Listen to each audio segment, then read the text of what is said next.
All right, so okay, this is Spirit of 77, Cruise Ship of the Damned. It's a Apocalypse World hack by the guys at Spirit of 77, the game. And so, let's see, we've got, we'll start with you, Brett. Who are you playing? I am playing Samantha Sammy Summers, captain of the Texas Tornado Cheerleaders. And what's her deal? What? What do you mean? Well, here, she's got some intro music. It plays. Oh, it's not playing. Oh well. You can edit that in post. Yeah, there we go. So, all right. So you're the captain of the Texas Tornadoes cheerleaders. All right, Jason, who are you playing?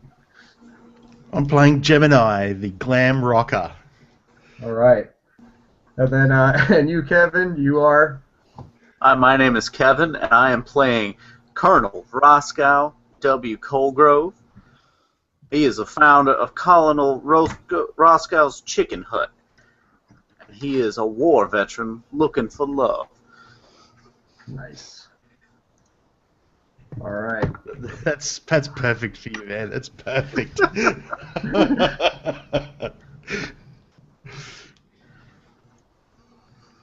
Oh, why is that? See, the whole game, I've got a whole Spotify playlist that's supposed to go along with this game. So, I'm not sure why it's not working. So, oh well, it's not cooperating. All right, so let me see if we can. Jason's dying. Yeah, I've had a cough for the better part of the last 4 weeks, and lost my voice for 2 weeks. So yeah. Nice. Which is why he's drinking orange juice and we're drinking liquor. Yeah. There we go.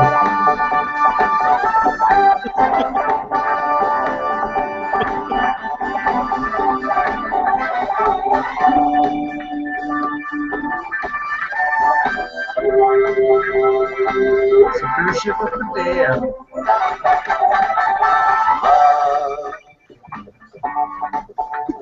Exciting and new. This is your intro. Come aboard. Montage.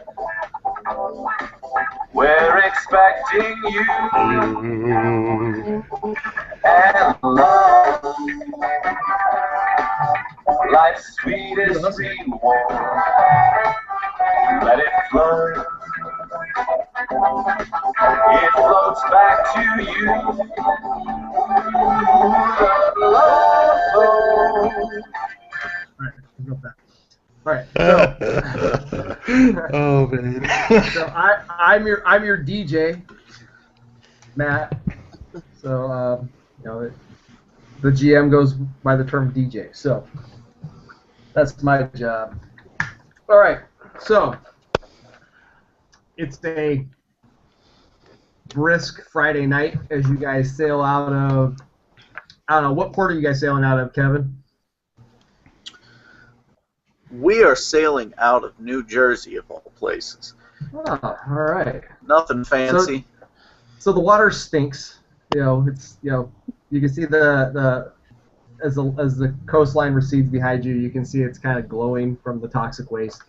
So and so the night starts, and you're all sitting at the captain's table. You've all been invited to join the captain at his table, and so the captain, whose name is Captain Merle Festus, is there with you guys.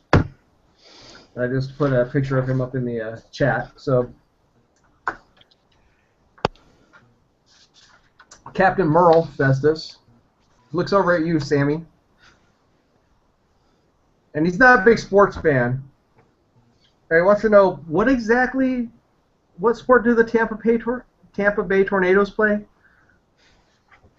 Well, it's not Tampa Bay. We're from Texas. And we play arena football. Oh, I thought Tampa Bay wasn't. Oh, I guess it's not. Oh, interesting. Arena football. What is this? Is that like the NFL type football? It's like the training league for the NFL. It's kind Oh, of like okay. minor leagues in baseball. Yeah. Interesting. Interesting. Now, young So, lady, I've seen a few arena football games in my day. It can be quite exciting. I will say that, the fact that they bring it down to such a small level with no out of bounds, I'll tell you, it can be stimulating. I've seen a few. I've had a little bit of time since my retirement and the passing of my dear, dear Anne. But I won't go into that. you're Colonel Roscoe W. Colgrove, aren't you, sir? Why, yes, I am, young man. And do forgive me for calling you young, but just about everybody's young in my eyes these days. But, I've been around, but I'm just a fellow passenger on this here trip. I don't want you treating me any differently, you see. Oh, no, of course not. But you recently sold your empire of restaurants. What prompted you to do that? Well, now, it's prompted me to bring up the passing of my dear Anne for the second time tonight. But I just could not see myself moving on with the empire, what with her sudden passing and all. It laid heavy on my heart.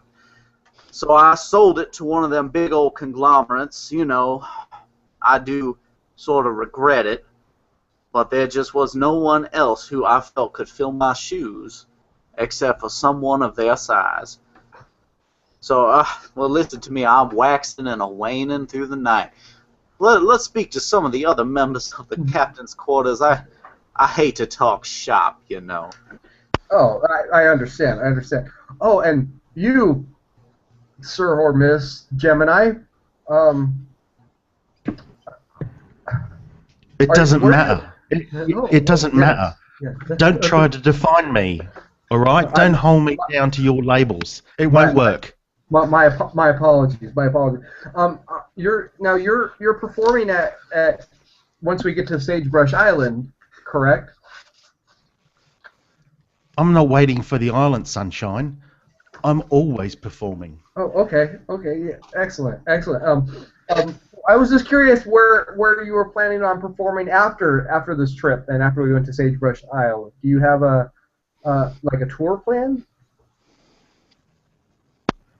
Tour. If I'm following a tour, that means someone's laid a plan down. If someone's laid a plan down, that means I'm listening to the man. That ain't me. All right, Gov? That ain't me. I understand. I'm sorry. So Miss Summers, so what is it that you do when you're not rooting for the Tornadoes? Well, don't tell the girls, but I've been going to school. I'm trying to be a medical professional. What, like veterinary science? Oh no! I wanna work on athletes. I wanna make sprained ankles better and bent knees straight. Well, young lady, I happen to have an arthritic knee here that has given me all sorts of trouble. Perhaps you could practice your arts on me a little later. Oh, I'm still in school. I wouldn't be good, but I'm sure the captain has some medical doctor aboard that can help you out. Yes, I'm sure he does. Well, yes, I do actually, and he's sitting right here with us. Dr. Brickle, this is the ship's physician. Dr. Brickle, would you mind when you get a chance checking out Colonel Colgrove's arthritic knee, please? The ship's physician, Dr. Brickle. He's like in his mid-40s, salt and pepper hair, just kind of looks exactly like the professor from Gilligan's Island. He just kind of solemnly looks up from his meal, and just kind of noncommittally grunts and nods his head, and goes back to doing what he's doing. So there's that. So the captain looks at you, Colonel, since your knee's acting up, and he asks, "Well, Colonel, is that an injury from the war? You know, you served in World War II, I believe, and what exactly was it that you did during the war?" I did serve, I did. There were a lot of boys who served in that time. I'm no more special than any other. I did actually rise to the ranks of colonel in the military. And, you know, I was nothing more than just a regular old gun boy. You know, I wasn't a sniper. I wasn't one of the fine tank drivers under Patton. No, I was merely on the front lines. That is, until they put me behind the desk, which I did not care for none. But everyone serves when you're in the military, and you serve the way they tell you to. I didn't injure myself in the service, if that's what you're asking. No, it's just myself getting old.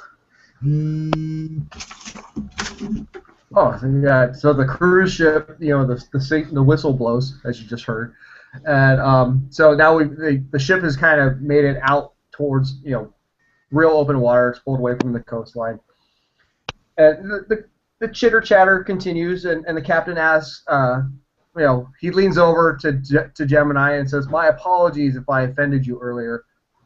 I know that you rock and roll types can be kind of eccentric, and that's a good thing. I like eccentricism. I was just curious because I've heard that a lot of rockers have riders for their backstage requirements. And what's your rider like? You know, so that my staff can attend to you when you need it."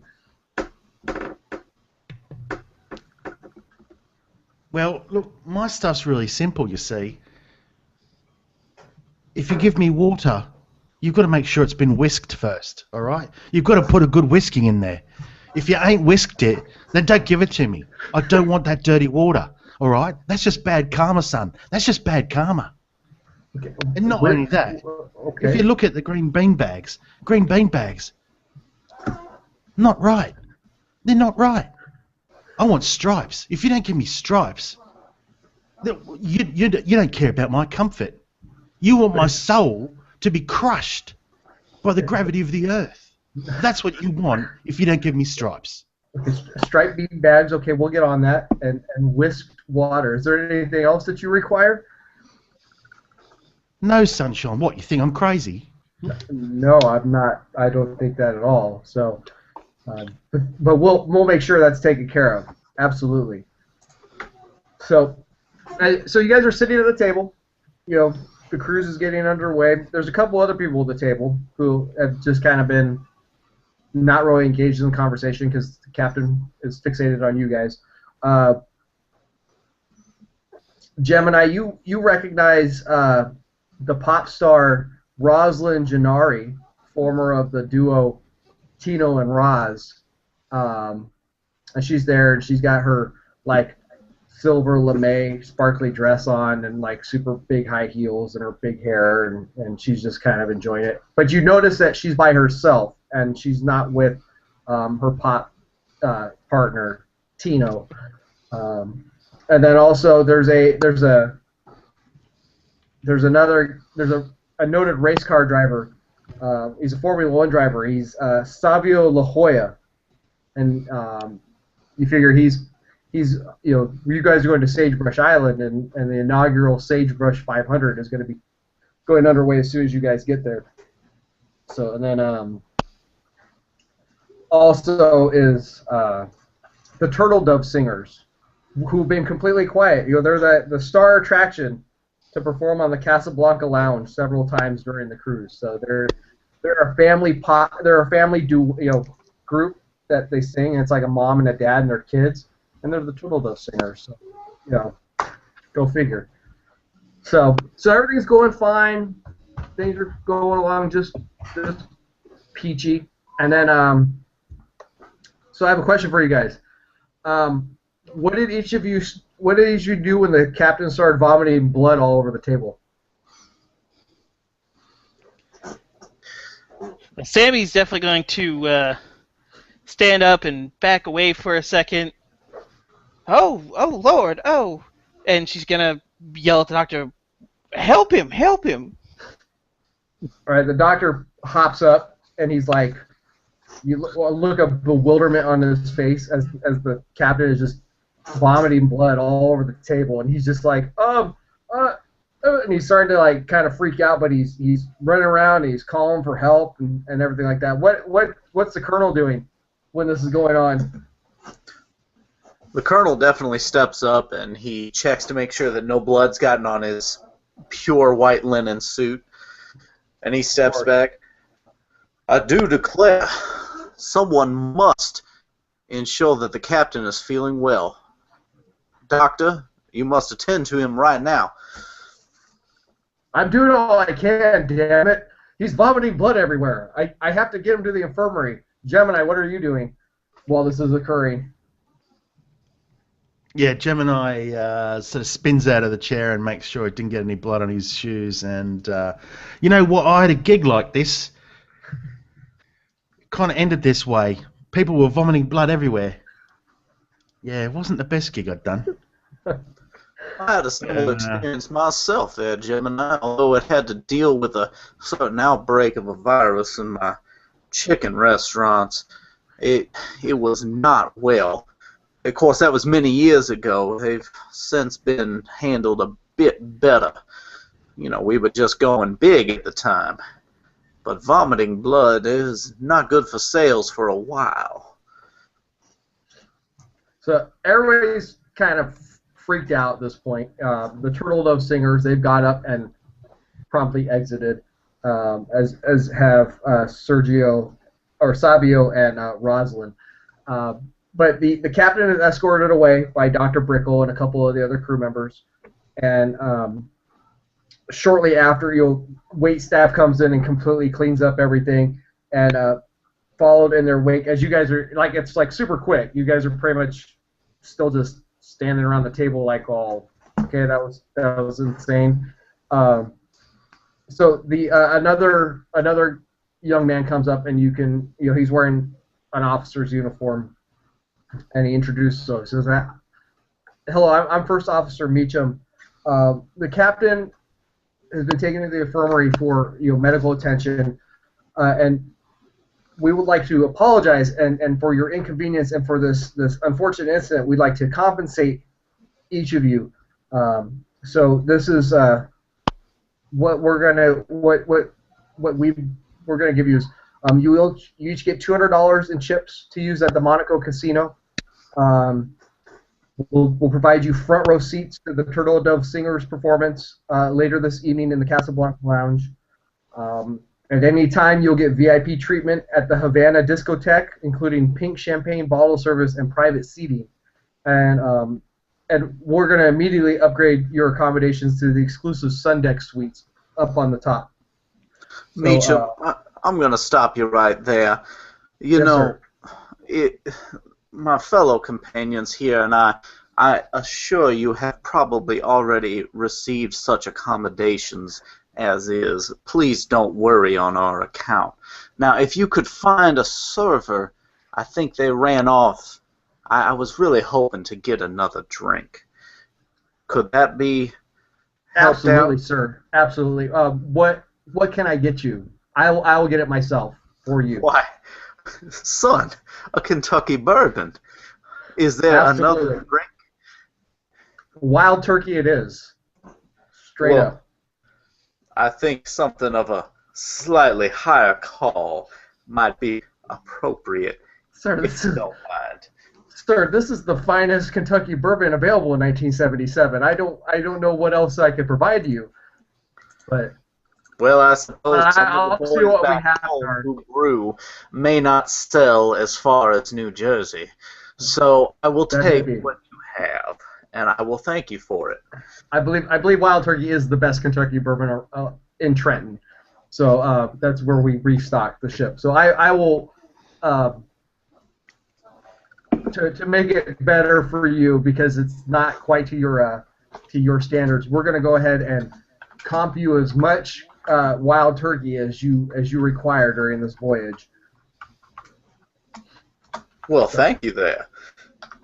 So he proceeds to leave, and shortly thereafter, you have a Kentucky bourbon in your hand. So, so what do you guys want to do at this point? The captain's been carted off. Probably your appetite isn't. Well, I mean, the colonel is okay with still drinking despite this weird episode. But what would you guys like to do? The colonel is headed for the gambling hall.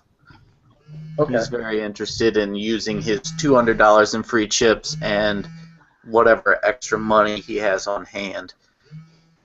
All right. So, so the colonel's going to go to the Casino Monaco. What about you, Gemini? Gemini's going over, and Gemini's hitting on Tino and Roz. Tino and Roz. Yeah, he's hitting on both of them. All right. So, all right, we'll come back to that. And what are you doing, Sammy? Sammy's going to get the girls, and she's going to divide up that money they can spend at the casino, and they're like, play small bets, y'all have a good time. All right. So, as you guys make your way through the ship to various places, you notice that you're really near where Sammy, where your stateroom is all the girls are in other staterooms, and there's like a lot of like frat boys from Princeton, a lot of Princeton frat boys, because that's in New Jersey, and so it's like a big crazy party in your section of the ship, because it's just like there's drinking, and there's like bikinis, and there's lack of bikinis, and there's like frat, it's just it's a good time. It's a good time. And then as Colonel, as you're heading through the casino floor, there's lots of gambling going on, but every so often you'll catch the eye of like these tall, statuesque blondes and brunettes, just like supermodel quality, and they're giving you the eye, like like you're Apollo himself. And so, and Gemini, even though you're walking with Roz and Tino, every corner you turn, it's just like fans want autographs, and like women who want to be groupies, and women who you already know have been groupies and you're already done with them, and same with men who have been groupies and you're done with them. And it's a very odd bunch of people on the ship, but you guys all feel kind of at home no matter where you go, because it's full of your kind of people. So, and but okay, Gemini. So as you're walking with Roz and Tino, go ahead and give me a. Well, no. You're talking to Roz, and she seems to be really receptive to what you're saying. So what are you saying? Why don't the three of us explore the universe together? Let's go up to the shagadelic pad upstairs, yeah? See where I'm going? Three of us smoke a little weed, have a bit of a good time, and just see where things go. Roz seems real receptive to that. She's like, that sounds like a good time. I might be up for that. And but Tino doesn't really seem too keen on that. So, and he's kind of giving you the eye, like bad. He's a pretty big guy, and you've actually heard rumors, Gemini, that Tino is an abusive husband to Roz, and so. But you know that she's the real talent in their duo. So you can do with that as you will. But so where did you want to head? Did you want to go to your cabin? Did you want to go to somewhere else on the ship? I'm looking for the party. So wherever the party is, that's where I want to be at. That'd be at the Havana Discotheque on the Caribbean deck. So, All right, that's where All we're right. going. okay. All right, Sammy. So you are in your stateroom, or you're heading to the casino as well, right? Correct. With as many with- girls as I could get to come with me. With your gang of cheerleaders. So, okay. So you and the Colonel are both in different sections of the casino. And it's small, but it's respectable in terms of its variety of gaming. There's large double doors open to the outdoor pool area, and the casino bar also serves the outdoor pool area. So there's like a pool party going on and gambling going on, and you can hear the sweet disco beats from the Havana Discotheque, which is one deck above the casino. So you can't hear it when you're in the casino because all you hear is the slot machines just ching ching ching ching ching. But you can hear the Bee Gees rocking on the next deck up. And so Gemini, as you go to the Havana Discotheque, it's got a real large picture window that looks out over the coastline on the backside of the ship, and it's got a DJ booth and a bar and tables, and there's a disco ball. You can even see a golf cart kind of tucked back in the corner. So, and Colonel, what's your game of choice? What's your poison at the casino? The Colonel is definitely interested in playing craps. Okay. I mean, there's not much more of a gentlemanly game. Blackjack would work too, but I think we're going with craps. All right. Well, you have that roll of $100 bills just burning a hole in your pocket, plus the $200 that you were comped. So,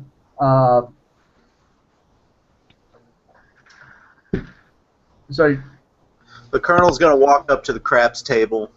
He's going to throw down the $200 comp. He's going to put a token amount on the pass line and just wait to see what the dice roll.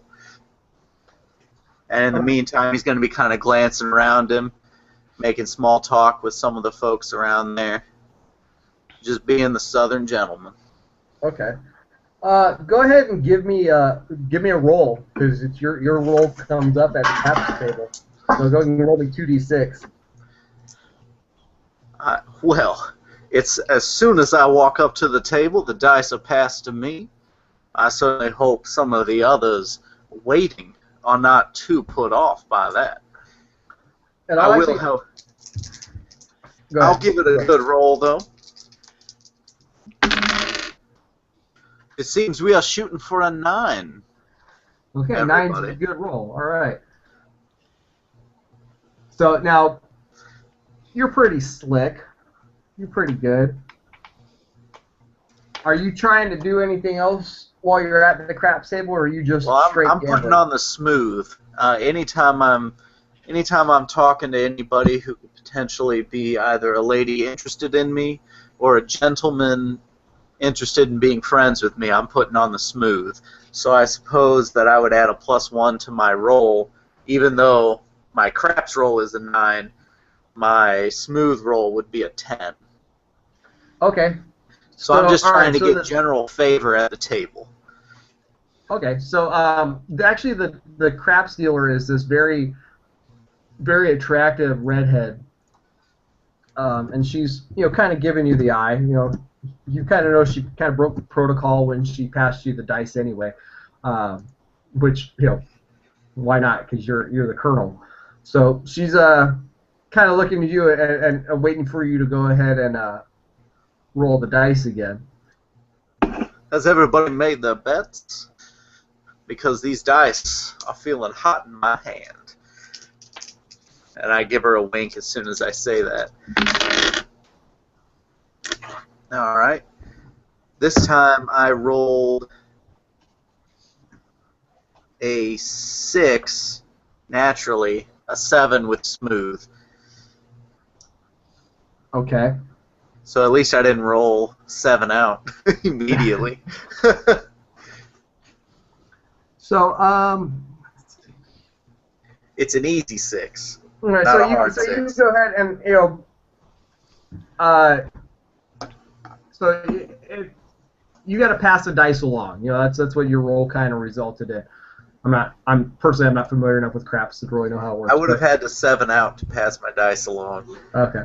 Well, That's okay, fine. you We set it said- down and pass your dice along. So, but she was watching you and you were getting like the sense that things were going good, and she just kind of gives you a nod and just her attention seems to go away from you. So, so basically, so you weren't really as smooth as you thought you'd be, but you still think there's something there with that craps dealer. So, all right, so Gemini, so you're up in the discotheque, I call it discotheque, and I'm you're sitting there in the with- golf cart.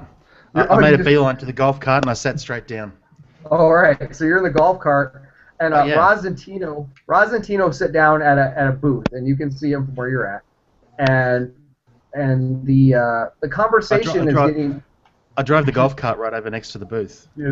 All right, so you just make a beeline right through the like everybody dancing, everybody hustling and everything. They're like whoa, and they just back up, and then like there's like people stop dancing and they're like run up to the golf cart and they want autographs and whatnot.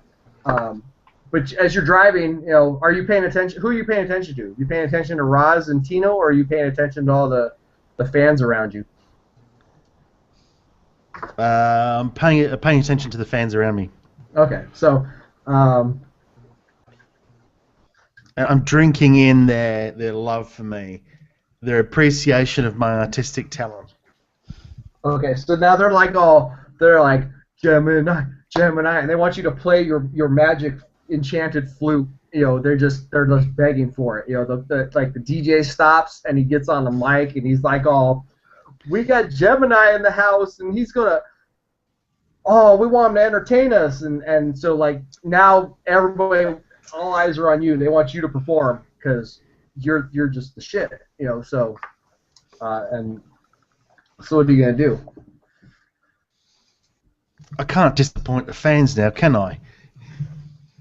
I'm going to. I'm climbing up onto the roof of the golf cart. Okay.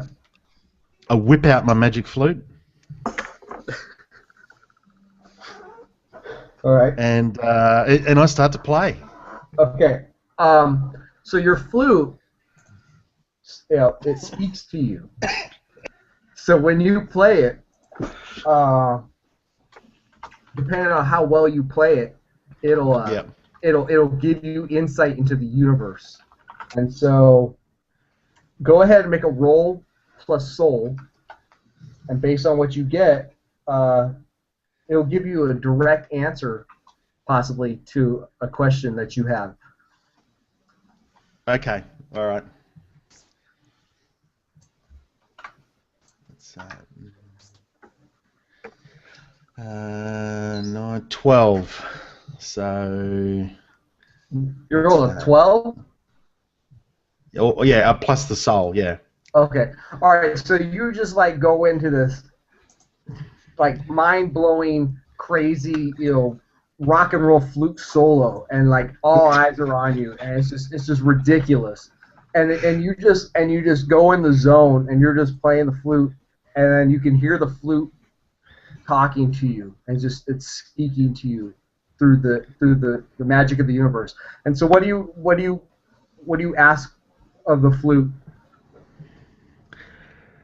How do I get into Roz's pants tonight?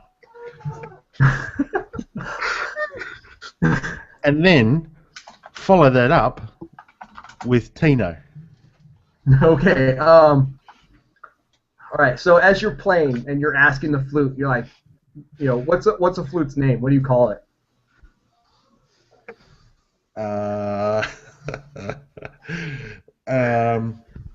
Jeremy. Okay, Okay, so Jeremy the flute. I like how Kevin says this is what he asks the fucking universe. So, all right. So you're rocking out. The fans are going crazy, and you're like, just in your own world. You're like, Jeremy, how do I get into Roz's pants tonight? and then after that, how do I bag Tino? And the flute, it takes you on like this mind trip, and you feel your consciousness like going across the entire universe, and it tells you that. And at first, I'm not too sure that it's actually the flute because I've taken a couple of pills and, No, this is all I've part had of a the few process. drinks. So, It's all part of the process. yeah. And it tells you. It sends back one word to you. All right. About Roz, and it says contract. That's all it says. Okay. So I'll let you think about that. All right. Yep. Okay, so Samantha, are you gambling or are you out of the pool? Nickel slots. All right, you're at the nickel slots. All right, so go ahead and just give me a roll. Let me see how you do at the slots. As with as many girls as possible, we're doing synchronized pools. All right, Okay. girls, 3, 2, 1, go! And there's a photographer there taking pictures. It's a great promo shot. It's an 8. Yeah, an 8. All right, so amazingly enough, there's 6 of you because you're all in one row. You're all one band. No, 12 because it's on both sides. You roll an 8, and amazingly, like half of you all win, not a full jackpot, but $10 each. So it's like bizarre, It's like how the hell does that happen? So there's a bunch of drunk frat guys around, and they're like, oh yeah, they're all like happy because the girls won money, and they're like, oh, and it's starting to get kind of out of hand, because these guys are like way drunk, and they're like, Jersey bros. So think of the Jersey Shore, but now it's 1970s Jersey Shore. So hey, what's up? Hey, how you doing? So that happens. And then all of a sudden the girls just like everybody starts running and jumping in the pool because now it's just because everybody's happy over winning like $6. So now, but the thing is there's a photographer there, and your gang, your fellow cheerleaders are now starting to get a little more promiscuous with all these drunk frat guys than maybe they should because they're so happy and they're drunk. So, what are you gonna do about that? I'm gonna whip them up into shape. Girls, remember, we're here because our team did good, but we are also representing the Gettysburg Beer Corporation, and they do not want us to have anything untowards happen on film that they might be needing. You hear the guys start chanting, Gettysburg, Gettysburg, Gettysburg, and they start like pounding shotgun and beers and everything. Go ahead and make me a roll. I want you to impose your will on your gang. So roll plus might.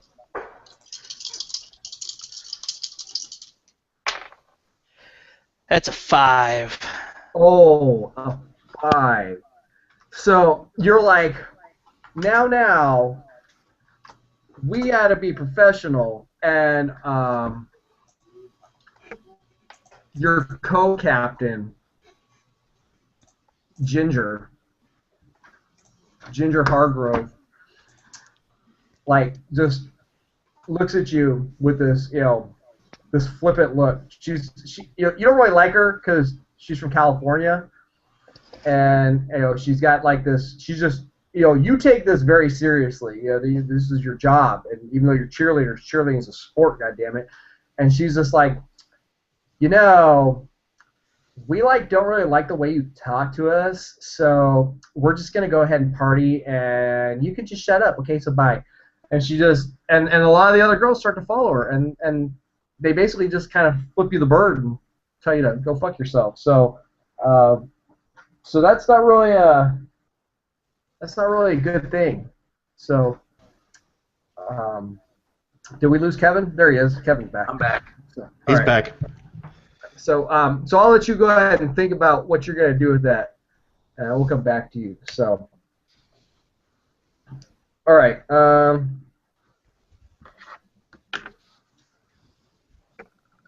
So, Gemini, you come out of your soul trip, and the fans are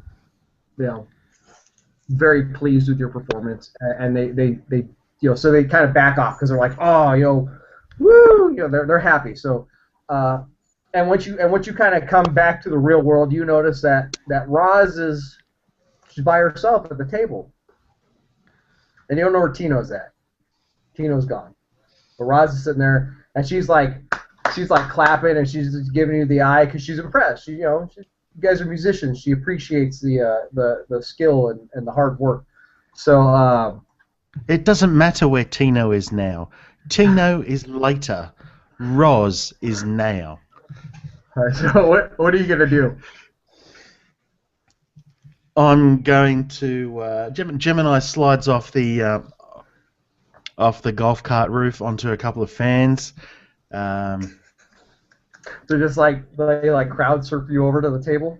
Yeah, but Yeah, except okay. that I'm grabbing ass and doing that sort of thing as I'm floating across the crowd there, and they set me down gently right next to the booth, and I just Okay. take a couple of steps, slide in next to Roz. Roz, you and I have got to talk. I think you and I have got a connection. You see, you and I have got a connection to the universe. The universe wants us to be. Well, I feel it too, and Of course you do, love. Of course you do.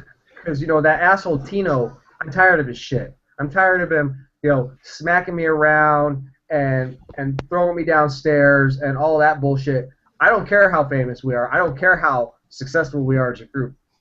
I'm not putting up with this shit anymore, and I'm leaving his ass, and his career is going to go to shit, and I'm going to take off, and I think you and I can do that together. Of course we can, sweetheart. Of course we can. Now talk to me first, though, about the contract. You know the contract is the wall. It's the block. It's the hold. It's the anchor on your life. I know, and my recording contract is wrapped up with Tino, so I need to figure out how to break that contract so I can become an independent star.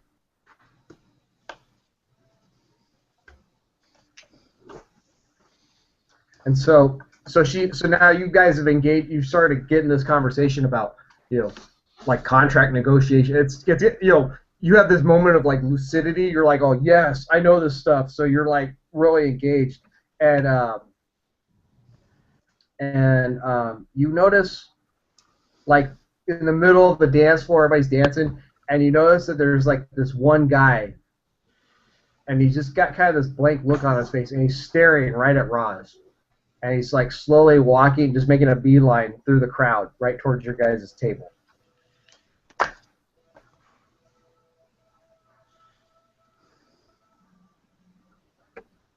So, and he's getting closer and closer. Do you do anything? Or you just keep your eye on the prize, your eye on Roz?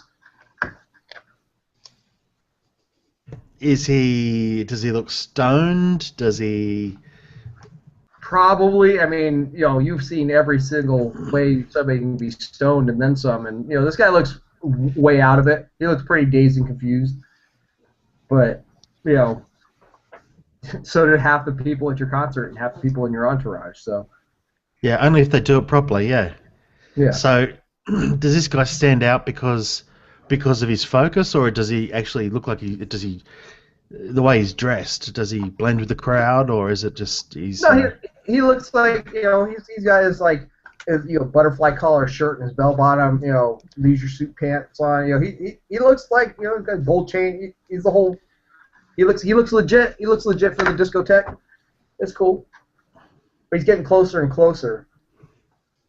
But you've seen this before. You've seen fans that are awestruck, and you know how popular Roz is. You know, he's not looking at you; he's looking at Roz. Yeah. Okay. Yeah, I'm gonna. Roz, do you know this? Do you know this donut heading towards us? She's like, she kind of looks and doesn't really pay much attention. She's like, probably just another fan. It's all right. It's all right, sugar. We can keep talking. And then like in the blink of an eye, she just kind of like shrugs his. This guy closes the distance and he stops at the table and he's reaching at you. You can't go any further. And all of a sudden, like blood starts running from his mouth and he's snarling at you. And you hear whoa. Back up there, beautiful. What's going on, sunshine? Hey? He's just like, and then all of a sudden you start to like hear other people starting to scream. You know, and it's high enough. It's piercing the. It's louder than the music. So we're gonna come back to that. So Sammy, what did you do after Ginger basically told you to go fuck yourself? Well, as she's turning away and the girls might start to follow her or continue what they're doing, I give her the... Well, I mean, I guess if you just want to party with all these New Jersey Yankees, y'all can. But I was going to go up with the other special guest I met earlier tonight, one Mr. Gemini, up in the discotheque, and we could go meet him instead and perform a cheer for him. All right. I'm going to roll a getting my way, getting what you want on that. Okay, and so that's a smooth. Yep. I get a +2 for that one. All right.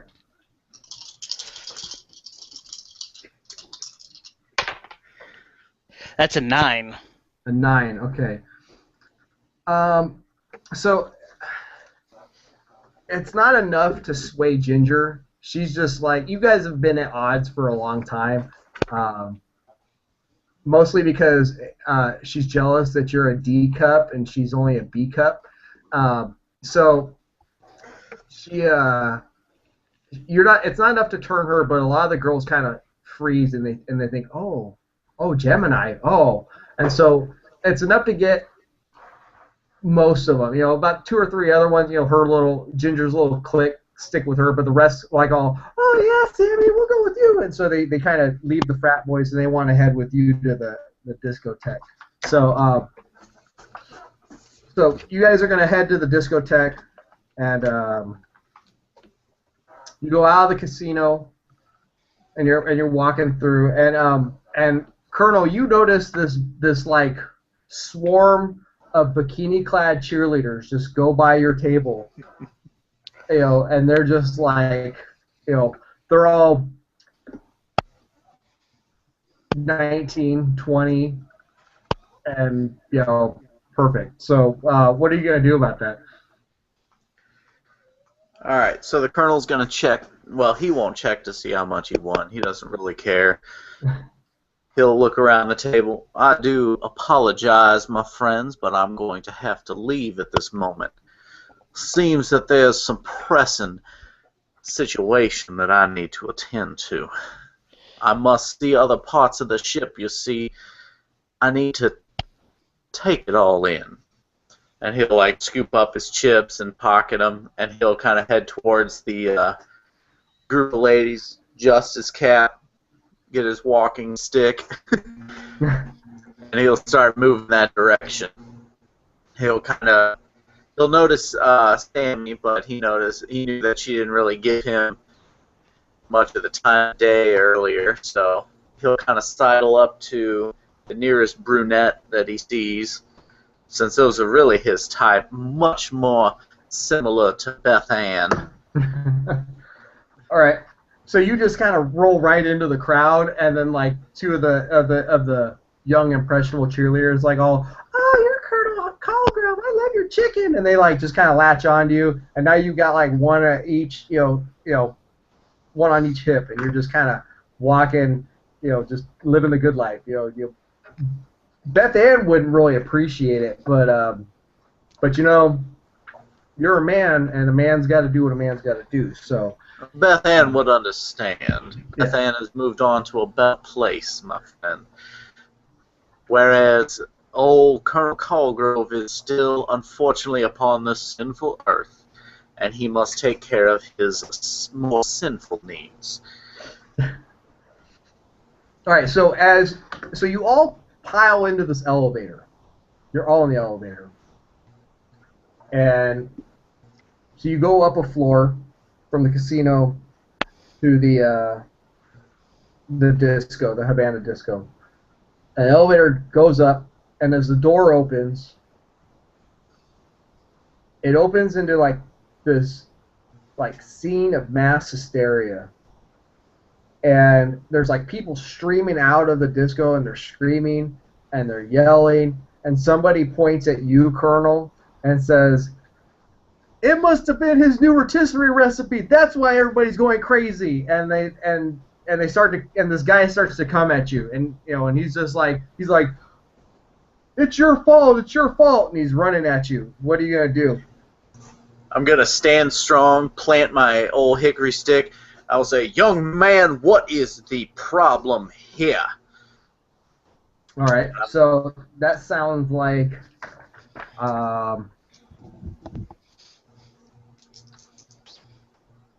let's see, what is that? Get in their face. So you're gonna make a might roll.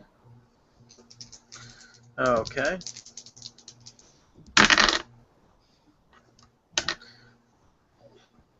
Alright, so I rolled a 4 You rolled a 4. altogether. Okay. So, all right. So this guy.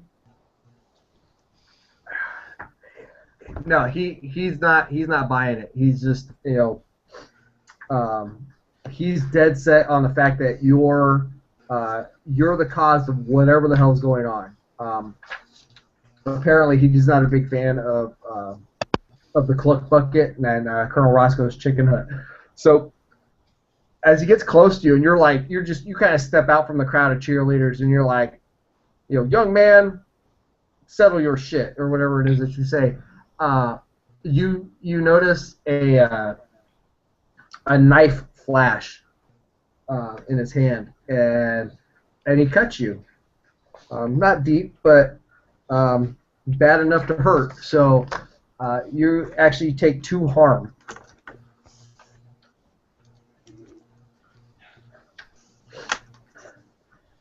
Okay. And now there's blood on your nice white linen suit. He kind of gets you in the side along the ribs, but nothing serious. So now all hell is breaking loose. So back to you, Gemini. So now people are like, you know, so now this guy's like snarling at your table, and people are freaking out, and you see, you know. So what do you want to do?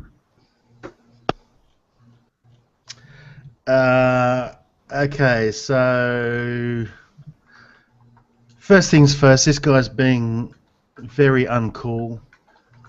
So I'm going to, yeah, I've seen Bruce Lee movies.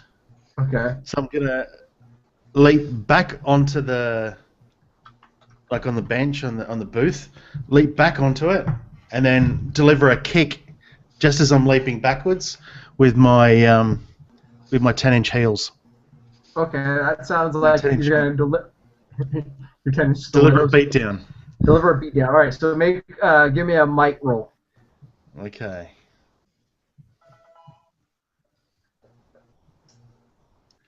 And I got an 8.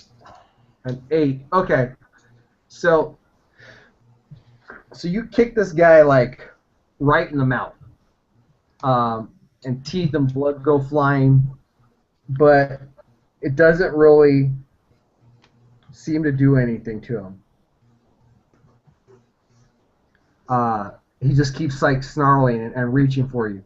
However, since you rolled an 8, you can choose one. You can deal great harm and do an additional point of damage. You can't disarm him as anything. You blindfold or otherwise disable your target, or give or take something your target is holding words, or you can avoid any counterattack. So you kick him in the face.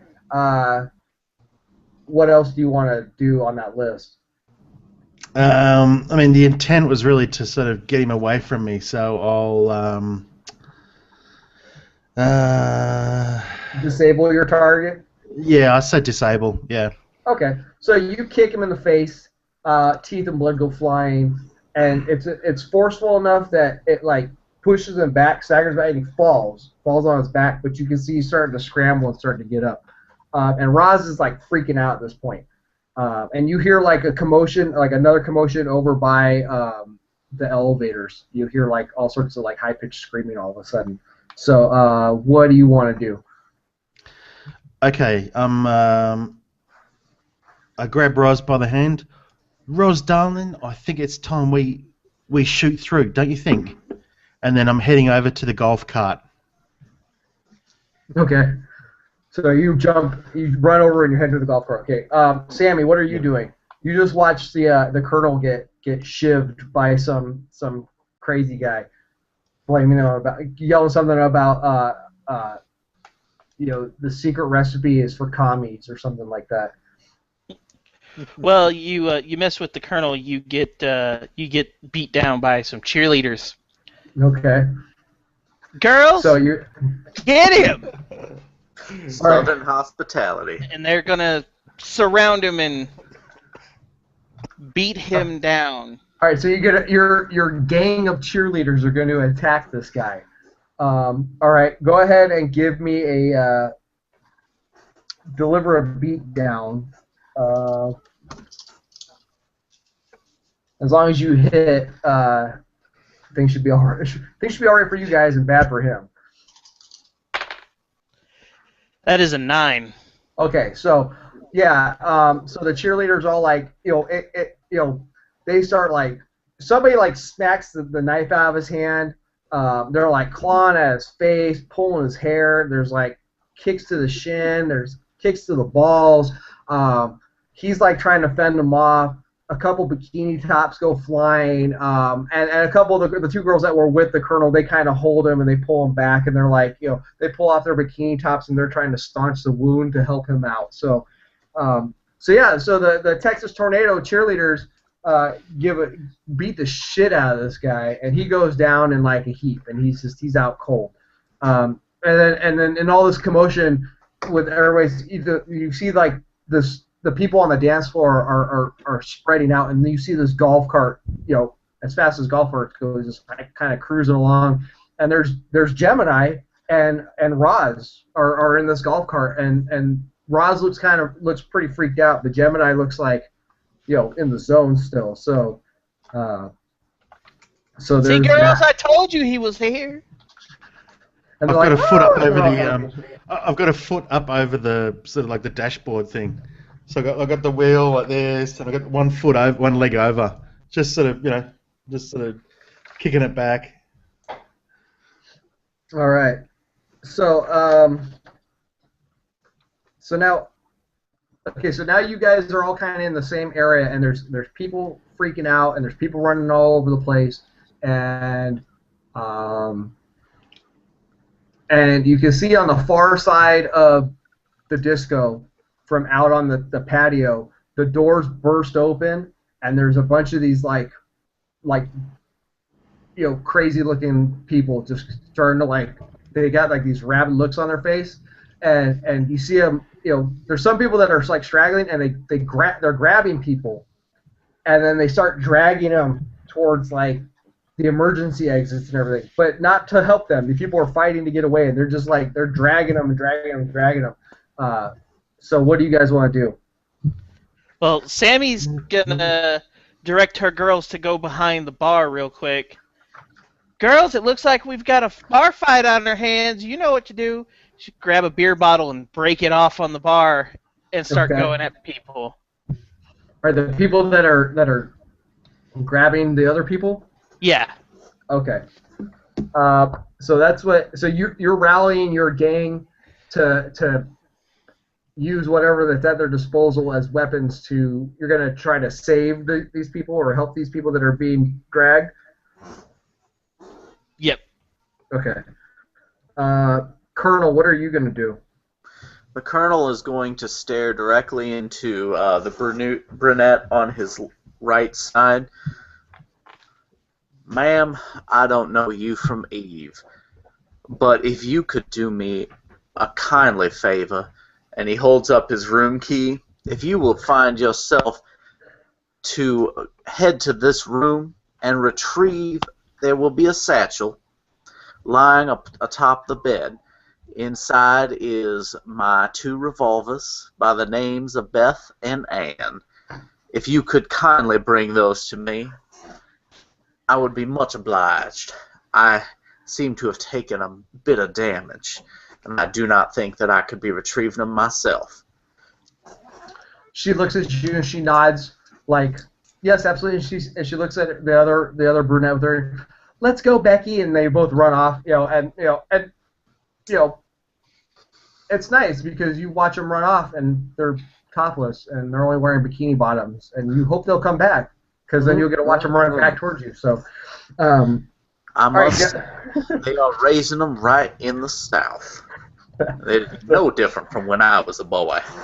All right, so Gemini. Like I always say, Costco, it's not about the destination, mate. It's about the journey. Hello there, Gemini.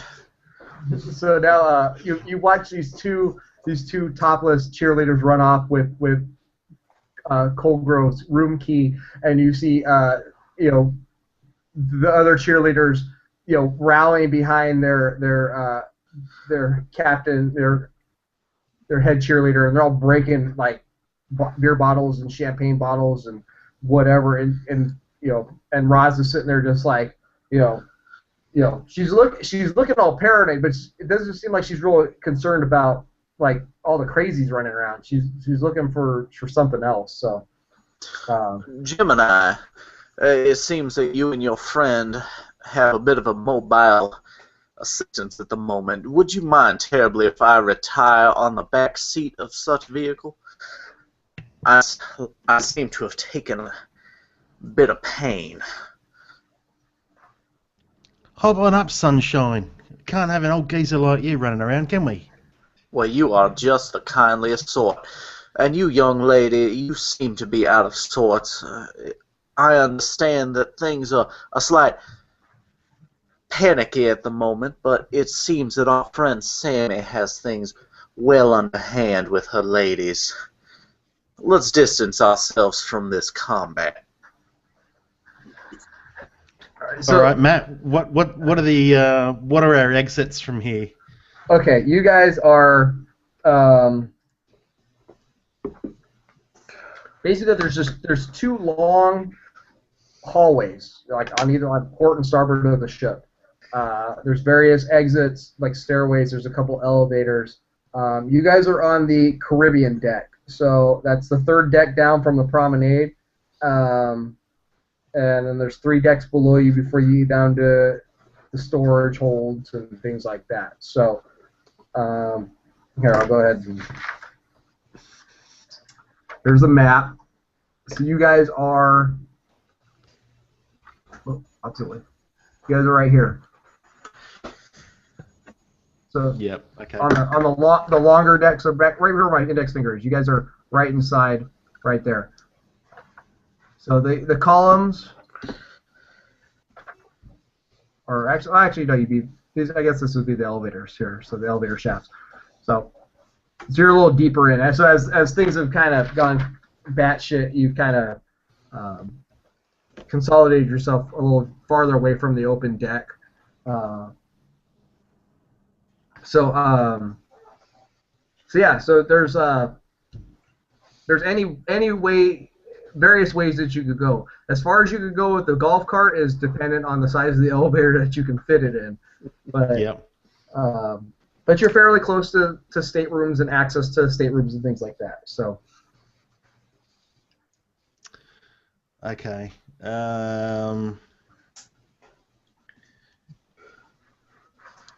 As I always do when I'm uncertain about where to turn to, I'm going to whip out my flute. Okay. Jeremy. I'm going to ask him, Jeremy, I need a safe haven. I need a place of solace where we can all just sit down and relax. You know what I'm saying, Jeremy? Of course you do. All right, I'm playing my flute. Okay. And what did I get? So I rolled 7 plus soul 10. Ooh, just. All right. So Jeremy, as so like all this madness is going on. Colonel, you and Summer, you guys are like, so Summer, you're rallying the troops, and Colonel, you're kind of sitting there trying to, you're composing yourself after taking a knife to the ribs.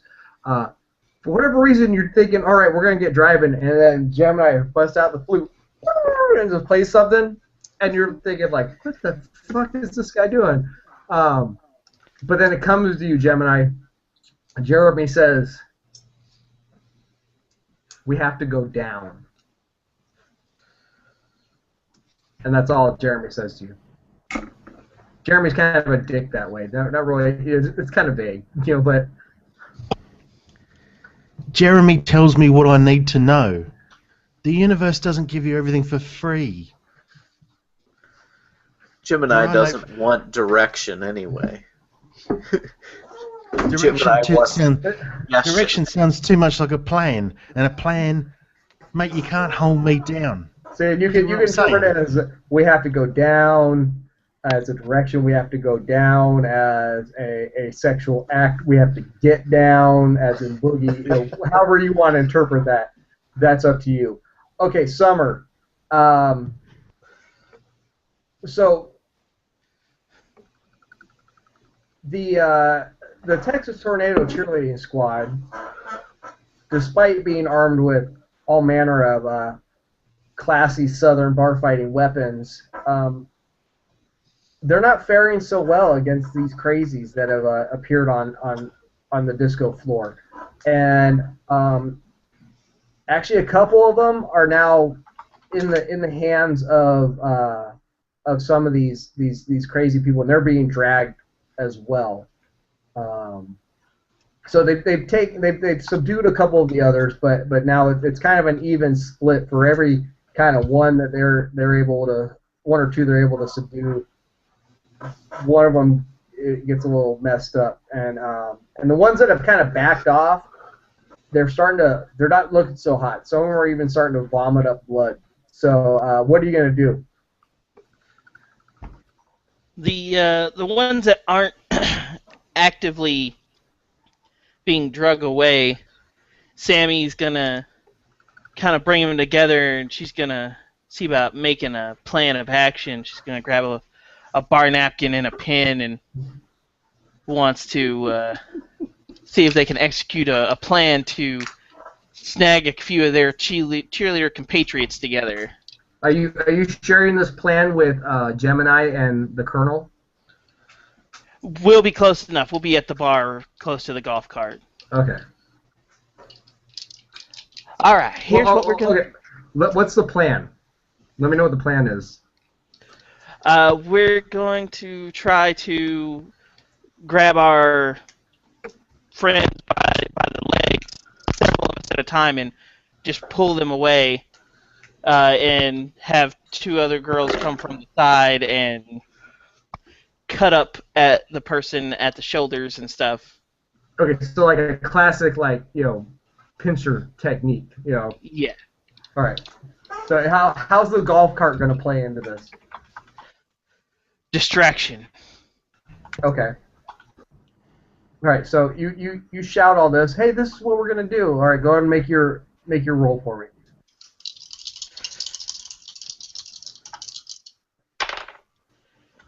That is a 7.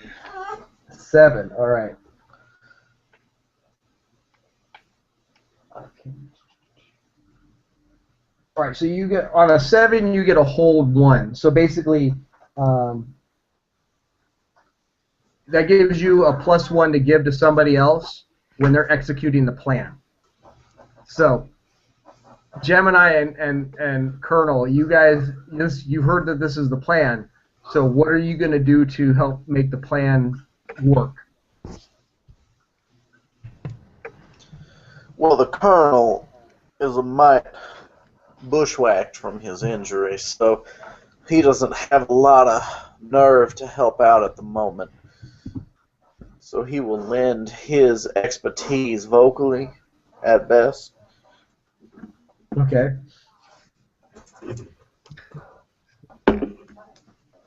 So, Blondie, you're telling me that the plan is for us to distract. Is that what you're saying? Yeah, just run at him with the golf cart or something. I suppose I could get to whacking with this here hickory stick.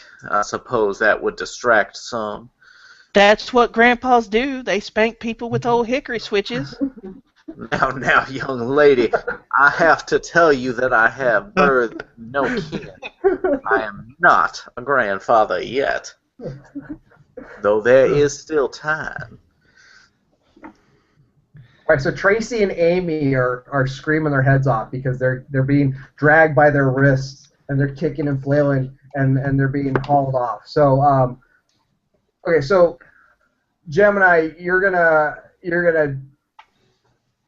drive the golf cart towards one of them to close the distance. Is that correct? First things first, I'm going to give Costco. You're telling me you're bleeding out, sunshine. I've got a pill for that, mate. I hand him a pink pill. It's got a smiley face on it. I'm not familiar with this brand of aspirin, young man, though I do thank you for the offer. And he pops it in, drinks it down with some of the wild turkey that he still has in hand from the casino. Nice.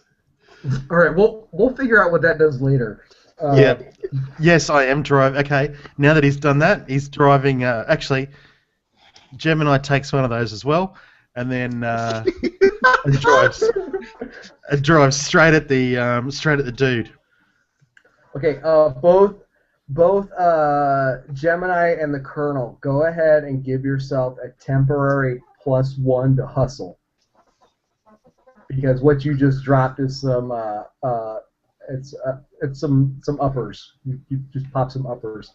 So you're feeling like, yeah, I feel good. You're feeling jazzed. So until the end of the scene, you guys will have a +1 to your hustle. So Nice. all right. So Gemini, so you guys you pop it and then you're gonna take off on the golf cart. Yeah. I'm Okay. heading straight at one of the dudes. So, Sammy, are you jumping on the golf cart as well, or are you running up behind it, or what? How exactly are you just shouting orders? Me and the cheerleaders are following the golf cart. Okay, so it's like Colonel. This reminds you of small unit tactics during the war when the infantry platoon would line up behind a Sherman tank, and then when you get up near a building, you guys would branch off and take cover. So, all right, so you're like, yes, I know exactly what to do with this. So, all right, so you go screaming as much as a golf cart can scream across the disco floor, and there's lights, the disco ball's still lit up, and it's pretty funky. The Colonel's actually, this upper has really, it's reminded him of his younger days. He's standing up on the back of the cart, hanging off to the side with his hickory stick out, just ready to whack the first head he sees belonging to one of these villains pulling people away.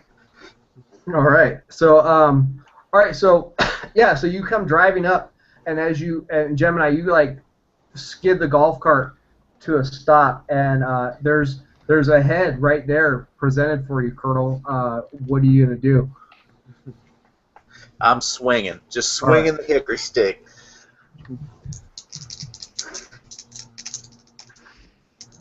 I imagine that would be what, might? Yeah, it's a deliberate beatdown, so it's gonna be a might roll. Oh, that's gonna be an 11. 111. All right. So,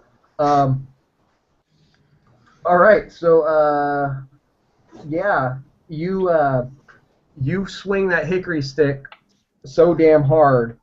Um, Now it's got two horn and it's clumsy. I don't know what that means. I don't know. It's a clumsy weapon. I don't really. I read, but I don't remember. I'm not gonna look it up. So because since you rolled so high, it doesn't matter. So you swing like the knotted head of your walking stick, and it just caves in the back of the skull of this person, and they just drop over. They fall over, and Tracy's able to like kick away from the other one and get up, and she goes screaming past Sammy and the rest of the cheerleaders and out towards the elevator. So, Sammy, what are you going to do? Tracy just hauled ass out of there. We're going to move on to the next one that the Colonel has not hit with his wumpin stick there. Okay, so you guys are going to go. You're going to go. Tracy's free, so you're gonna focus on saving Amy. Okay. So are you gonna take the lead on this one, or are you gonna have the rest of the girls? I'm grabbing legs with two other girls, and then two of the other girls are gonna come from the side and start attacking. All right. So okay, go ahead and give me a might roll. That's an 11. Okay, yeah. So it works out perfectly. It's like clockwork. It's almost like a routine that you guys have practiced, hundreds and hundreds of times. And so, it's like we're you all get cheerleaders like from Texas. It's a bar fight's probably happened like this. yeah, So it's like your game face is on. It's like this is takes you back to a state championship back in '73, and you're just like, bam, we got this, and Gemini and Colonel, you're so impressed because it's like this well choreographed routine where they just run in, they grab their friend, and the other two just kind of like hop in and they're like stabbing with beer bottles and hitting with like whatever table legs and shit, and the guy lets go of Amy and drops, and now you guys are you freed the other cheerleaders, and there's actually kind of the crowd is thinned out in the disco. You can't really help the other people; they've already been dragged away. So, what are you guys gonna do now? The Colonel's along for the ride at this moment until those two young ladies return with his vehicle or with his guns. Okay. So now, do you want to wait for these girls to come back, or do you want, since you have the golf cart, you might be able to catch them because you're going to be moving faster than they are? I'm along for the ride. I'll let those ladies will find me. I have no doubt. They seem to be very capable if they're anything like the other young ladies in this fight. Okay. So, so Gemini, it looks like you're kind of taking point because you're driving everybody around. So, what do you want to do? I'm driving towards a lift that looks big enough to. Sorry, I'm driving towards a lift that looks big enough for all of us. Okay. Well, on a cruise ship there really wouldn't be anything. The golf cart, it's one of the bigger golf carts, so it can seat 6 of you. So you can take 2 of the other girls with you. Sammy, do you want to take Ian with you? 3 of the other girls if one of them sits on the Colonel's lap. Oh, yeah, well, there you go, yeah. So you could do that.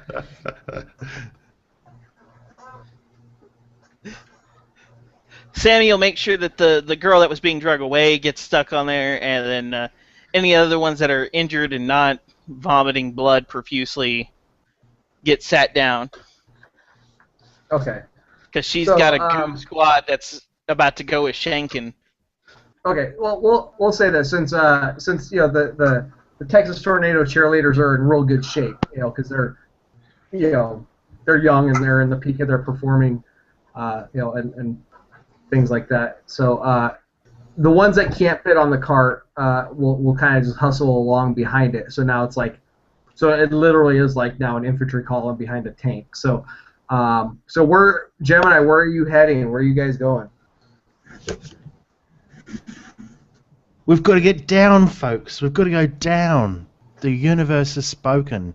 It's down. Down is the way to our salvation. You Well, see lead where I'm up, Mr. Gemini. I was gonna say, I'm inclined to believe anything you say right now, young man. You have downright cured everything that ails me with that little pill of yours.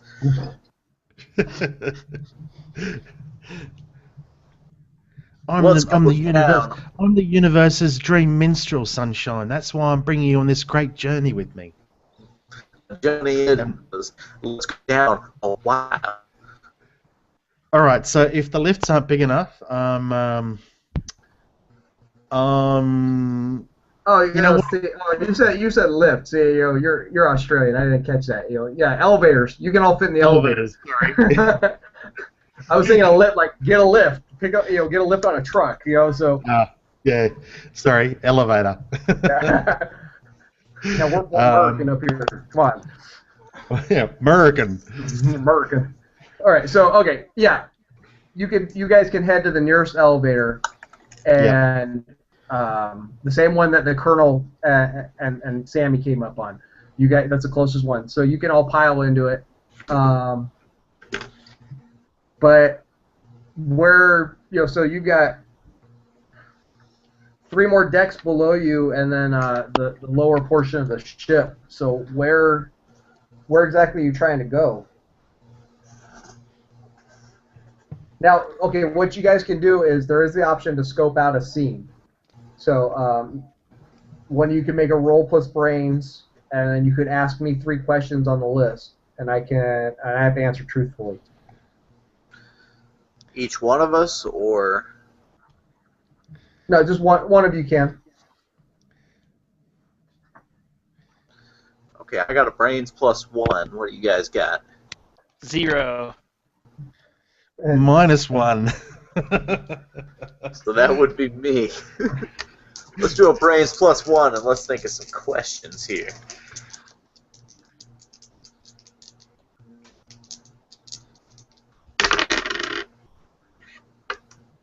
Alright. That would be an 8 overall.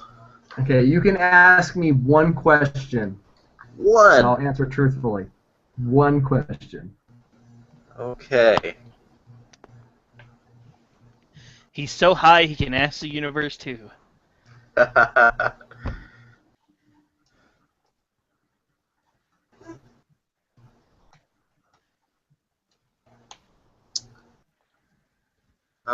Let's see. What would be the fastest way for the Colonel to get his hands on his weapons? The What Colonel's floor? you're gonna want to go to the Aegean deck, which is where your stateroom is at. Well, So then it's let's down, get that way. down 2 floors. All right. All right. So yeah, Gemini, I know that your universe has told you that we must go down. I sent 2 fine young ladies after some of my own weaponry. If there's any kind of ruckus still going on, we could go down to my floor and they could deliver it to me. It would be the Aegean deck. And where was that in relation to where we are now? 2 floors down. 2 decks down. 2 decks down it is, sunshine. Let's go. Glad I could be of service. I'm gonna back the golf cart into the elevator. Okay. Is there any more room for these young ladies to come inside the elevator? I'd hate to leave them behind. Yeah, they can all. in tight now. Yeah, they all squeeze in real tight. Half of them are topless still. So so you guys all squeeze into the elevator, and you head down. You hit the button to go down to the Aegean deck, and While we're on the elevator, Uh-huh. Sammy is gonna, Colonel, can I borrow your jacket for a moment? Why, of course, young lady. I'll take off my suit coat. She takes it and starts ripping it apart and bandaging up her cheer sisters in her limited medical knowledge. I've never seen it put to a finer use, young lady. Linen is a beautiful thing, but your ladies are far more beautiful. And they did quite a service.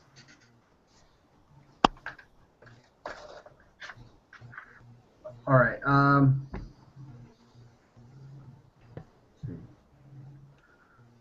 Okay, so you start to go down. The Aegean deck is the same deck that the casino's on. So you start to head down.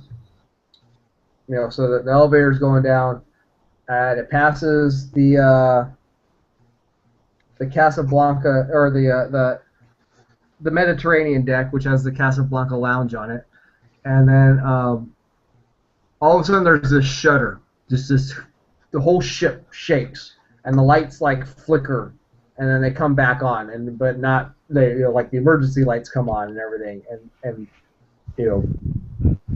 and you can hear through the elevator just more and more mass panic, and the elevator stops. It seems whatever is ailing people has spread to all manner of floors on this vessel. Any idea where we might be? Well, we're in the elevator right now. Well, of course. I meant what floor we might be on, young lady. Perhaps we could try to jar open one of the doors. Well, we can try, girls. And she Let gets me 4 work cheerleaders, my 2 on hickory this side. stick. I'm going to use the hickory stick with the 2 cheerleaders. Keep going. So between those cheerleaders and the hickory stick, we're going to try to jar open the door. Okay. So that sounds like.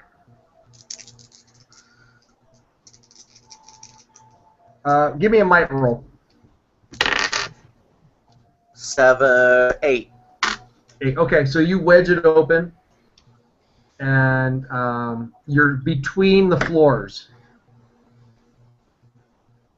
So you guys Between can. what floors? You're between the. The elevator's stuck halfway between the Mediterranean deck and the Aegean deck. So you're trying to get to the Aegean deck. So you can get out, but you're gonna have to leave the. You have to leave the golf cart behind. Gemini is extremely upset about that.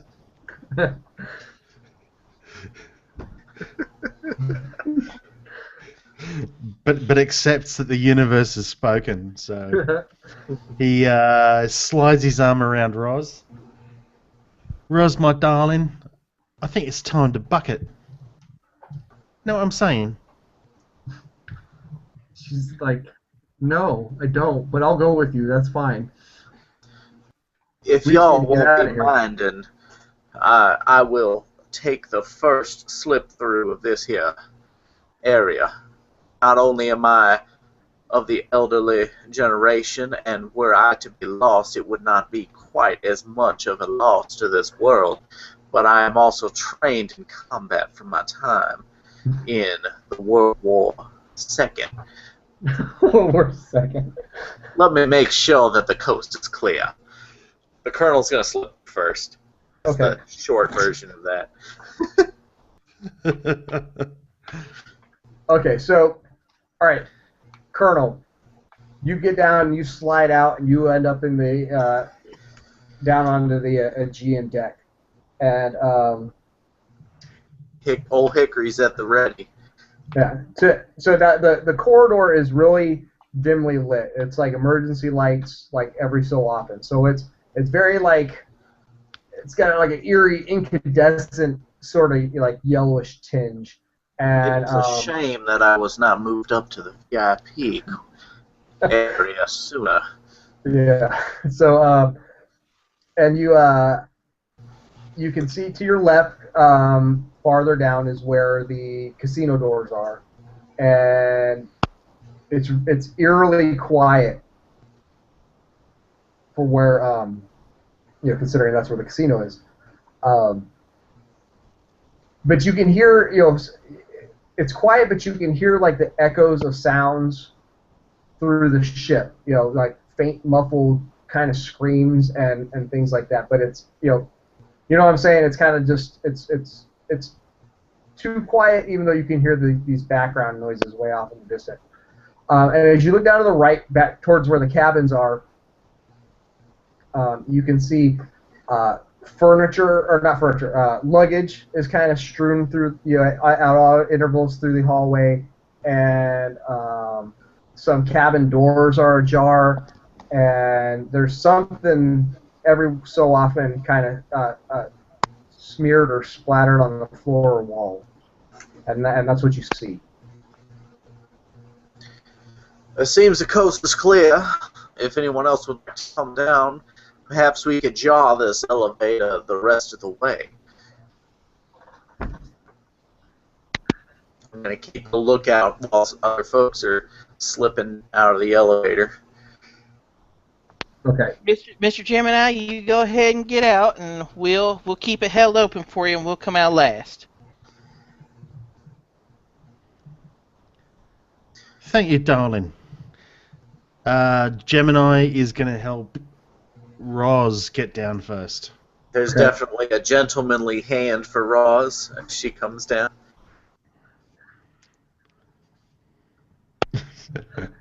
Yeah, and then after she goes down, he'll slide down. No gentlemanly hand for Gemini? Of course, Gemini is of indeterminate gender, so... Them rock and roll folk look like women to me, so I'll go ahead and assume that they're women anyway. Pretty much. All right, and then and of course, you lend a hand to every single one of the cheerleaders that come out afterward. You lend a little more than a very helpful hand. Oh, let me help you down as I with a firm hand upon Pardon me, their man. buttocks. Pardon my reach. Oh, I'm old. My hand slips from time to time. All right, so you're all in the corridor now. The casino's to your left. Staterooms are to your right. What do you guys want to do? I do not know what y'all would be wanting to do, but in my room, where I sent the two young ladies who are amongst your cheerleading crowd, Sammy, to procure my weapons, I do have 2 pistols that might be helping us against any sort of villains that might accost us. Well, let's go to your room then, Colonel. That is the finest thing I have heard this evening. And the Colonel gives a wink and starts walking with his hickory stick towards his rooms, wherever they might be. Okay, it's about midships, so you got a good portion, to cover. So you guys are near the stern, so you got to head up halfway up the ship, and there's a lot of staterooms between you and there. Sammy, I do hope I did not send your young ladies into any danger, although they do seem to be quite capable. I did not know the level of effect that this situation had on the ship when I sent them. I'm sure they're fine. We're from Texas. We can handle ourselves. Don't I know it? Those from the South have a way of handling matters. No offense, Mrs. Gemini. I'm sure those from wherever you might be from have ways of handling things yourselves as well.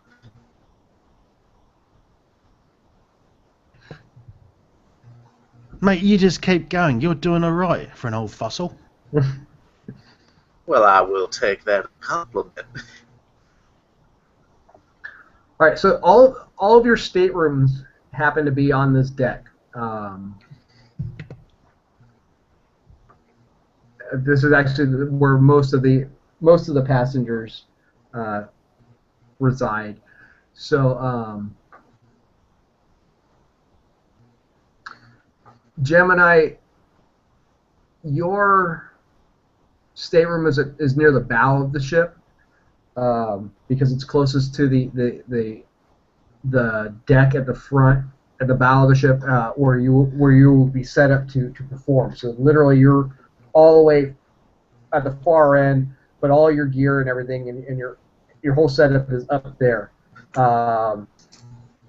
You guys are on the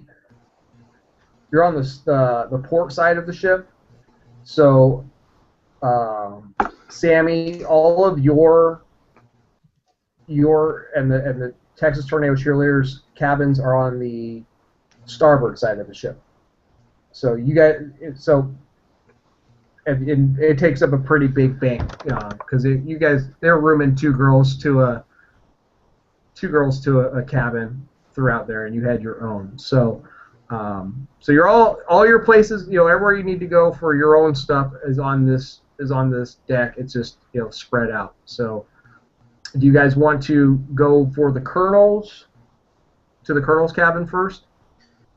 Is that the plan? Honestly, the colonel's pretty confident that those ladies will return with his belongings.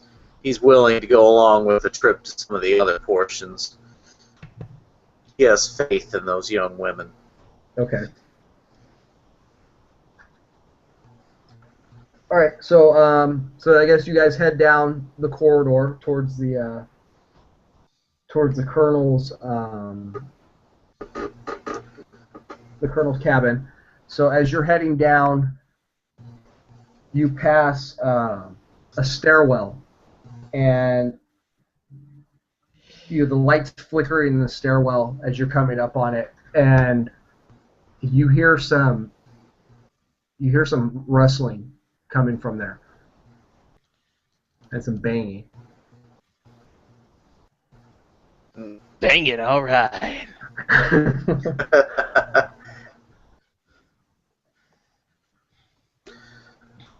All right, who goes there now? You better be stepping into the light. All right, as you call out, you hear this loud snarl, and all of a sudden, flying out of the stairwell, so you guys are kind of offset from it, so it's about 15, 20 feet up in front of you, but it was loud noise, it's loud enough. All of a sudden, this giant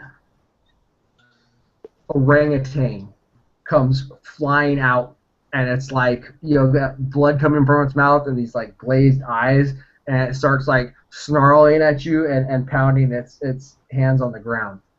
And this is literally the last thing probably you'd ever expect. So what I'd like you guys to do is I'd like you all to roll a keep your cool to see how you react to this this thing. So what you need to do, okay, so how do you keep, I want you to tell me how you keep your cool, and then I want you to go ahead and roll to see how, tell me what you're doing and what you're, how you're reacting to this situation.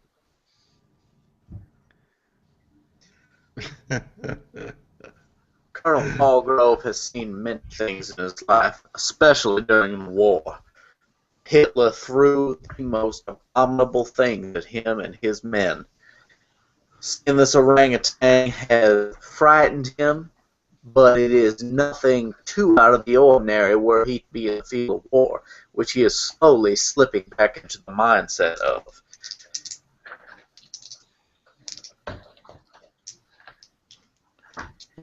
You've actually, Colonel, you recognize this because you are a purveyor of the finer arts, and you know that the Chinese opera is on the ship, and you recognize this as Jack the Dancing Monkey. So but he doesn't look like anything. It's a Hong Kong opera, and they have Jack the Dancing Monkey, who's world renowned for being a great entertainer. So Gemini, you're familiar with Jack the Dancing Monkey as well, but not in this sort of form. So Sammy and the cheerleaders are going to use hustle. They're going to get ready for what might be incoming. And okay, so you guys are gonna use hustle. Sorry, Kev, I missed what the colonel was gonna do. You were just asking to see what we would keep our cool with, right? Or do you want to know an action after that? No, I want to know what you're gonna do to keep your cool. Well, I was pulling on my war experience to keep my cool. Okay. Unless you need like a physical action. No, not yet. And then Gemini, what are you gonna do? Giant monkey. There's nothing surprising about this, mate. I slept my way through a circus of freaks. I've done and seen stranger things than this. All right. So, okay. So, what I need you guys to do is I need you to make a roll with one of your attributes. I need you to explain to me how you're applying that attribute.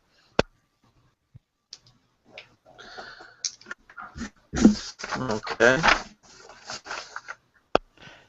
The cheerleaders are going to prepare for an incoming attack, kind of like a pikeman formation of they're going to get ready and hold out their shivs.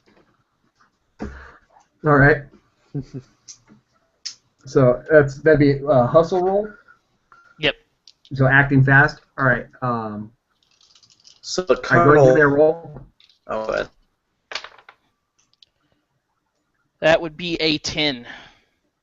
Okay. All right. Okay? Go ahead, Colonel.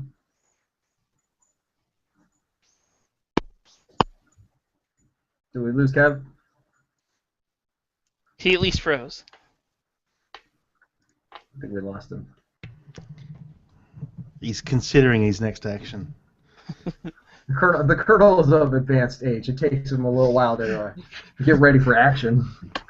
What did you say, sir? I do declare that It's the I drugs are giving him I need a little blue flashback. pill to prepare for action. Yeah, that's right. I'm going to get the colonel hooked on pills. This situation is getting hotter than an Alabama whorehouse in the middle of July. He's going to start up Kentucky Fried Meth next. Oh, Kevin dropped out. So we'll go ahead and we'll hold on until he gets back.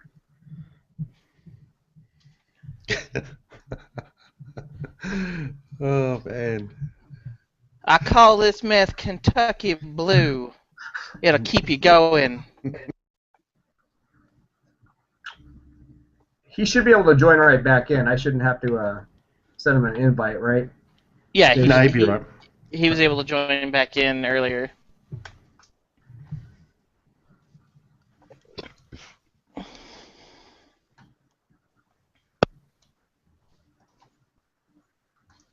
All right, well, since he's temporarily indisposed, I'm going to hit the head real quick.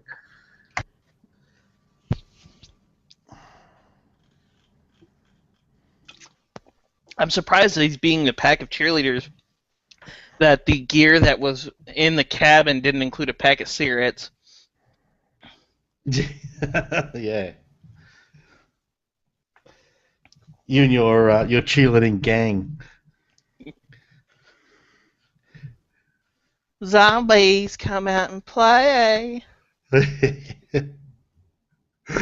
I'm a glam rocker in the middle of a zombie apocalypse. That's awesome. On a boat off the shore of New Jersey. Yeah. Nothing but the best. One of the funniest things I ever saw involving New Jersey was an old SNL sketch with Bill Murray, and it was talking about like bottled water from New Jersey, and it was called Swill.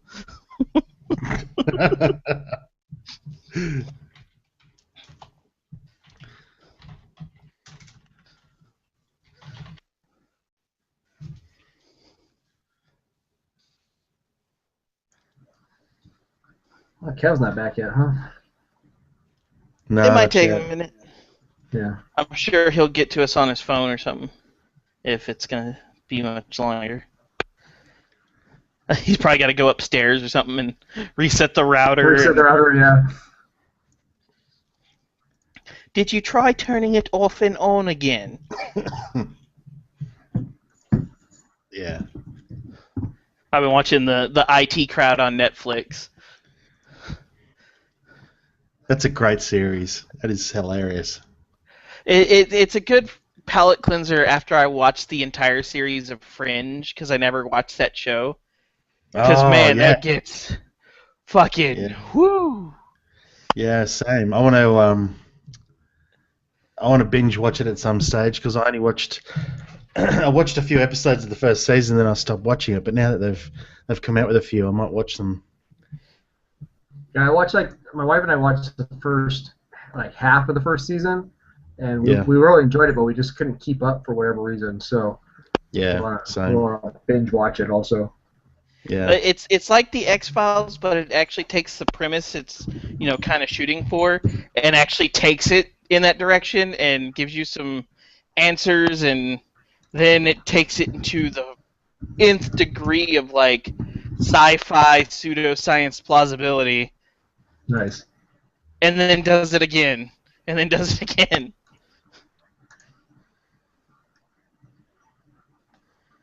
yeah. I liked that it was kind of like an offbeat X-Files. You know what I mean? It wasn't straight up. We're FBI agents and we've got to play by the book, and there's some aliens, and it was really there's some funky concepts in there.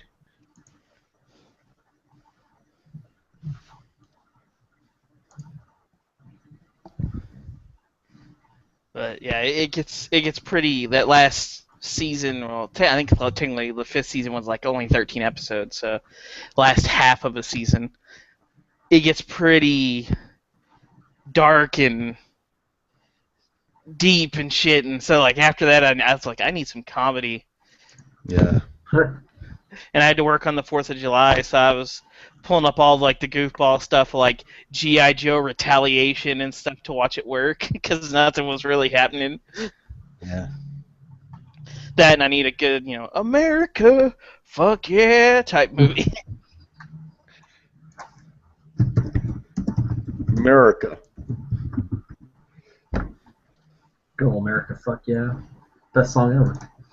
That's what I posted that on Twitter, and Mike from Gamers Table liked it because it was that Dodge commercial where George Washington's driving a Dodge into the British Army, but someone dubbed America fuck yeah over it.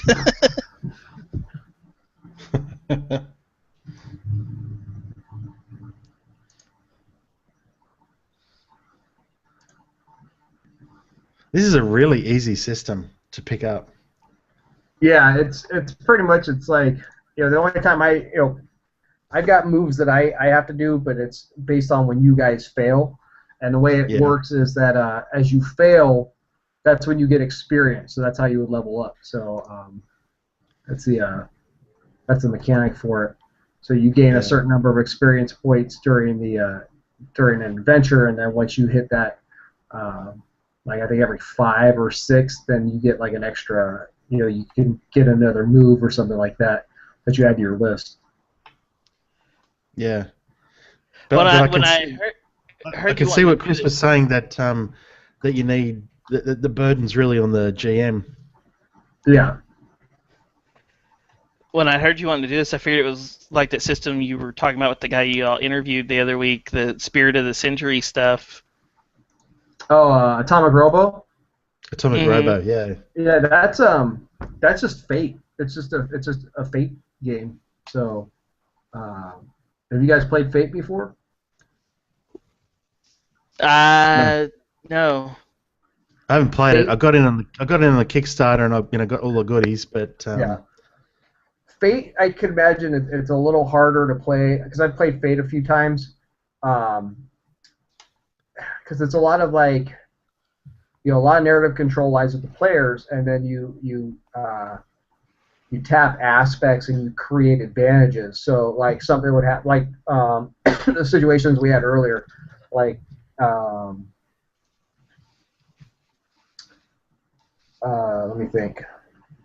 So this is one of one of the hard things when it comes to Fate is I feel like it's challenging because you got to be like really creative to just be able to to be able to tap, create aspects and everything like that. So you might have been like, I wanna spend a Fate point because so Sammy, you're like professional cheerleader. Yeah. You could tap the aspect of that's your profession and then create an advantage of distraction through some things like that, and then as you create more and more advantages and whatnot. Welcome back, Kev. As you create more and more advantages, then as people then tap those advantages to add to their die rolls. So it's really interesting. I think this group will do really well. The trouble is because it's on G Plus, is it's hard. You have to be able to to know what all the advantages are that you could tap. Because usually you just write them out, you throw them on the table, and so you lose that on the G Plus group. But I'm sure it can be done. Yeah. Sorry, guys. All right, Kev. So what's the Colonel doing? He's a giant, rabid-looking orangutan staring you down in the corridor of the ship.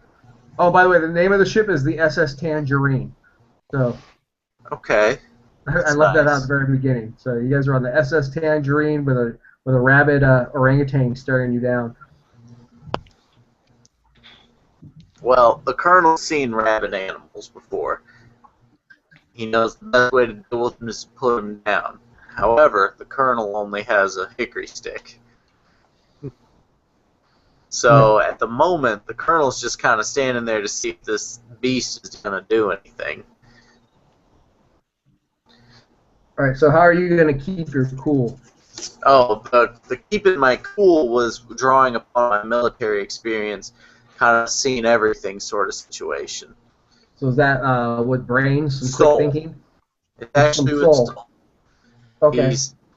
He's calling back on some old, not so fond memories, but they are ingrained deep within him of the military life. He's seen it all. All right, go ahead and give me a roll. Whew! That's a 12 after the Okay. plus. All right, yeah. You face down Nazis and tiger tanks, and you watch buddies get blown to hell by the Germans, and shit. You storm the beach at Normandy, and you're the only man on your landing craft that survived. So this orangutan ain't shit to what you've ever seen. So yeah, you're good. All right, Gemini.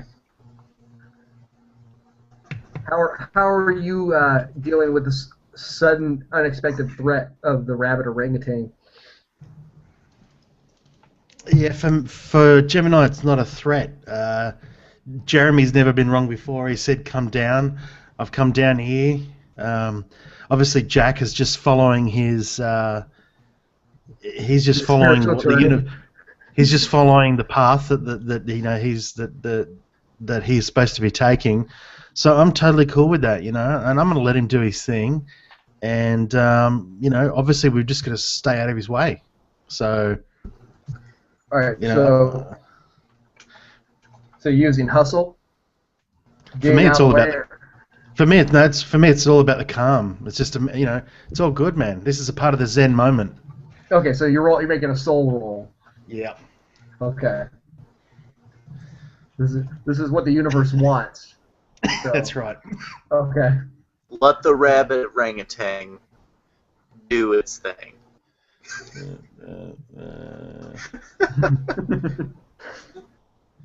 13. Oh yeah. So you're just like, all right. So okay. So the remainder of the Texas Tornado cheerleaders kind of form this phalanx. Boom, they're ready to go, and they're and Sammy, you command. They just follow your lead, and you guys just throw up this wall of protection, actually in front of the Colonel and Gemini, because that's just how these Texas cheerleaders roll. They don't take anybody's shit. And Colonel, you just kind of like roll your sleeves up, and you got your stick ready. You just stare that orangutan in the eye, just like nothing phases me.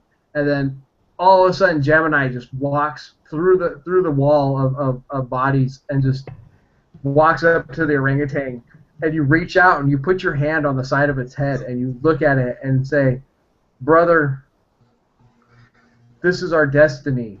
Go, be free." And the orangutan just kind of looks at you, and then just turns and heads back up the stairs, and it's gone. And it's like the most bizarre thing any of you have ever encountered and seen. But you're like, all right, now you feel like we can handle anything that the world's gonna throw at us, because I just watched a pansexual pop star, talk down a rabid orangutan. So, all right. So, and right about this Did you time, just get that chimpai? maybe he did. I don't know.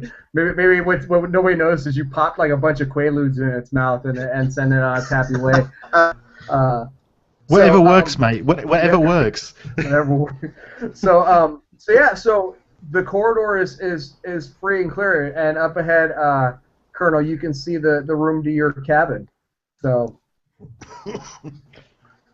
It does grant me no matter of small worry that I could see my cabin and yet not see the two young lasses that I sent that way. Perhaps we should check inside and make sure that they made it to their destination in one piece. Okay. So you're gonna head to the cabin? Yes. All right. So you head to the cabin. He has a long way of saying what he's gonna do. Yeah, exactly. So you get to the cabin, and the cabin door is still locked, and there's no sign of Becky and Brittany. Oh dear.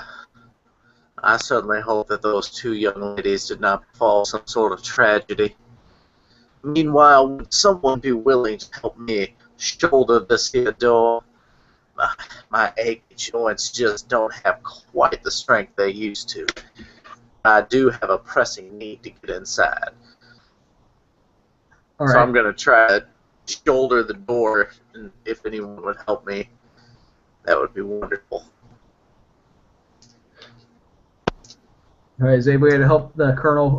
The cheerleaders will grab me and use me as a slingshot rush of knocking into the door. Oh, there we go. All right. So Cheerleader battering ram. yeah. So they do that, and they call out, like, because it's just part of their routine. They call out this Texas tornado fight chant. 3, 2, 1, tornado rush! Yeah, and then Sammy just like basically just drop kicks the door, boom, and drop kicks it open, and okay, so now you've made entry into the Colonel's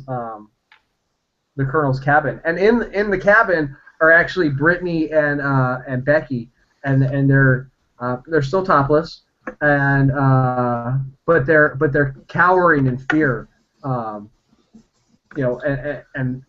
they look just like completely relieved that you guys have arrived, and they immediately rush to the Colonel and hug him and start kissing him. Oh, thank you for saving us! Thank you for saving us!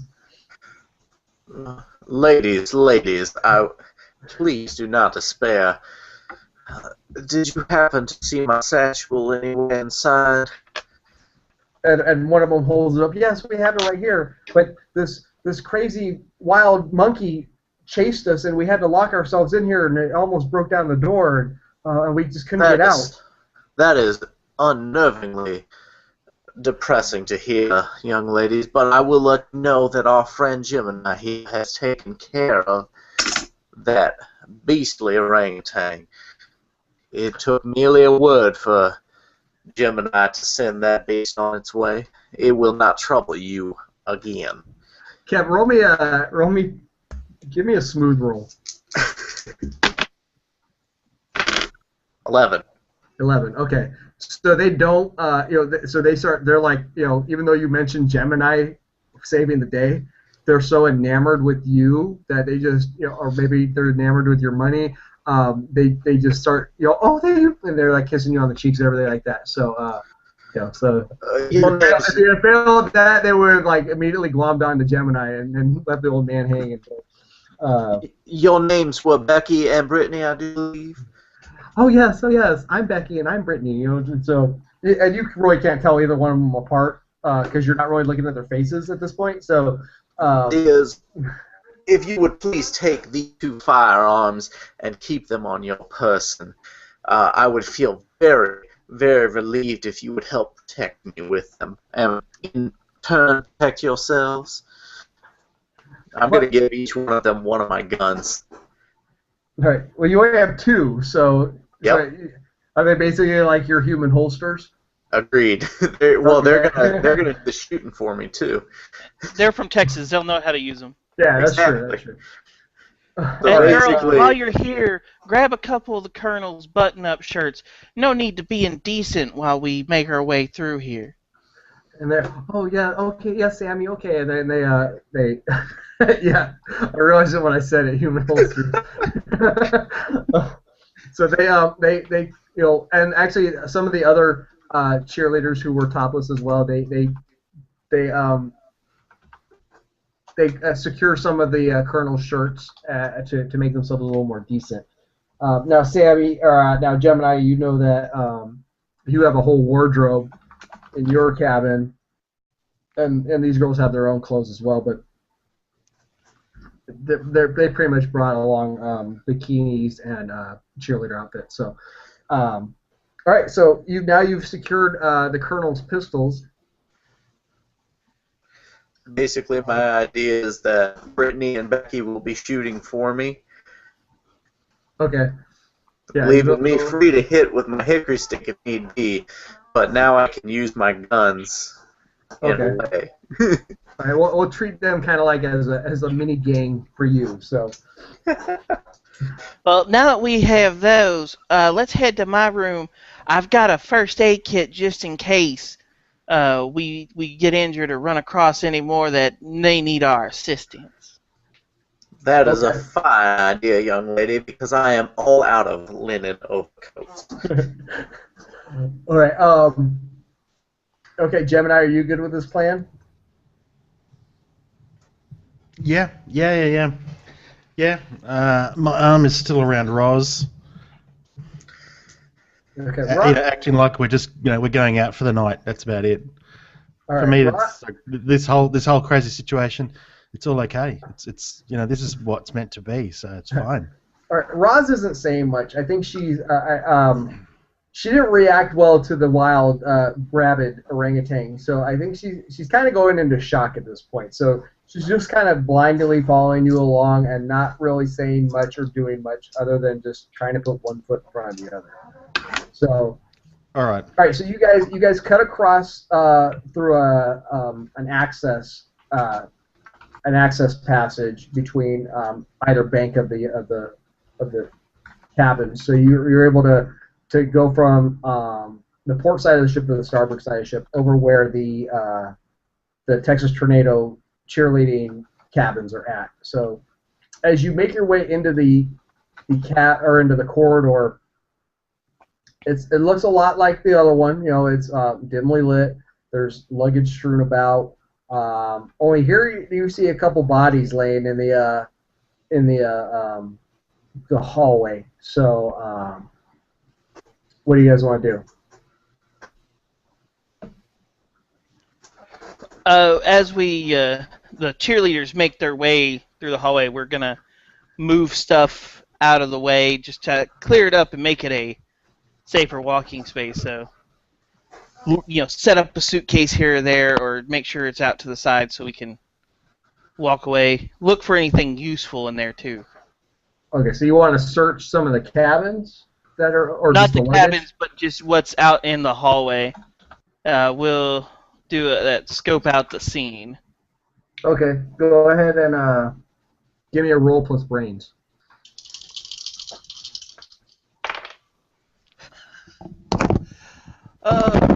That's a 2. A 2. All right. Nice. Okay, so as you're kind of You failed me, wrestling Bellagio through dice. stuff, you like one we'll say Patty. Patty is she's one of the cheerleaders, and she's usually at the base of the pyramid, so she's kind of husky. Husky for a cheerleader, I guess. So she's, they've given her a lot of notices like, hey, you better lose weight or you're not gonna have a job. Even though she's only like 115 pounds, and she's like 5'9", but she leans down to check one of the suitcases that's on the ground, following your orders, and all of a sudden the cabin door next to her flies open. And a bunch of the frat guys come pouring out, like 8 or 9 of them, and they just like pile on her, and they start just tearing into her and tearing her to shreds. So Patty, no, girls, shank 'em. So what are you guys gonna do?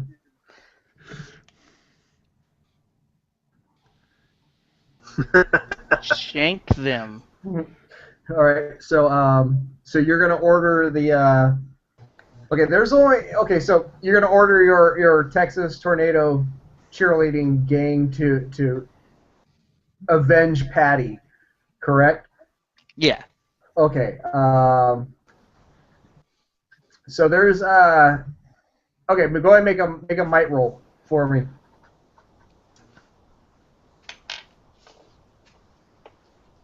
Hold on, I'm getting different dice. Okay. All right, blue Bellagio dice. You do better than the red ones. There we go. That's a 9. Okay, so all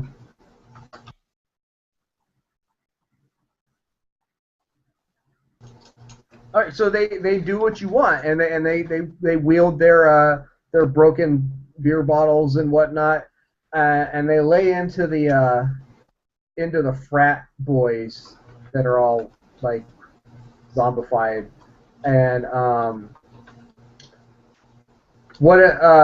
Gemini, what are you doing while this is occurring?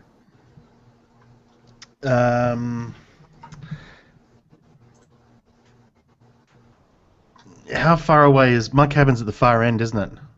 Yeah, and it's on the other side. You guys are on the starboard side. Yours at the bow on the port side. All right.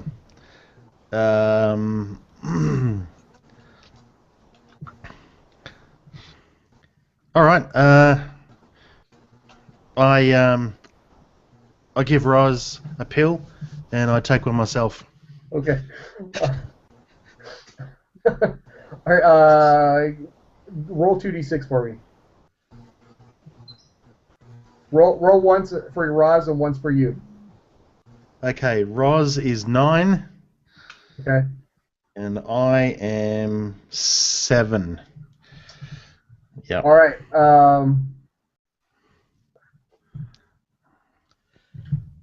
Do you know what pills you're actually grabbing, or you just giving just like reaching into your pocket and just throwing whatever? No, I'm giving her an upper. Okay. So and me, and I'm just taking a random. Okay. So you take a random pill, and somehow one of your downers ended up in the mix. So oh no. but it's not one of like the heavy duty ones. So yeah. It just kind of messes with your vibe a little, because you're like, you're kind of mad at yourself that you mixed your pills up, unintentionally. Yeah. So until the end of this scene, you're gonna have a -1 to your soul. Okay. Yep. No worries. Okay. All right, Colonel.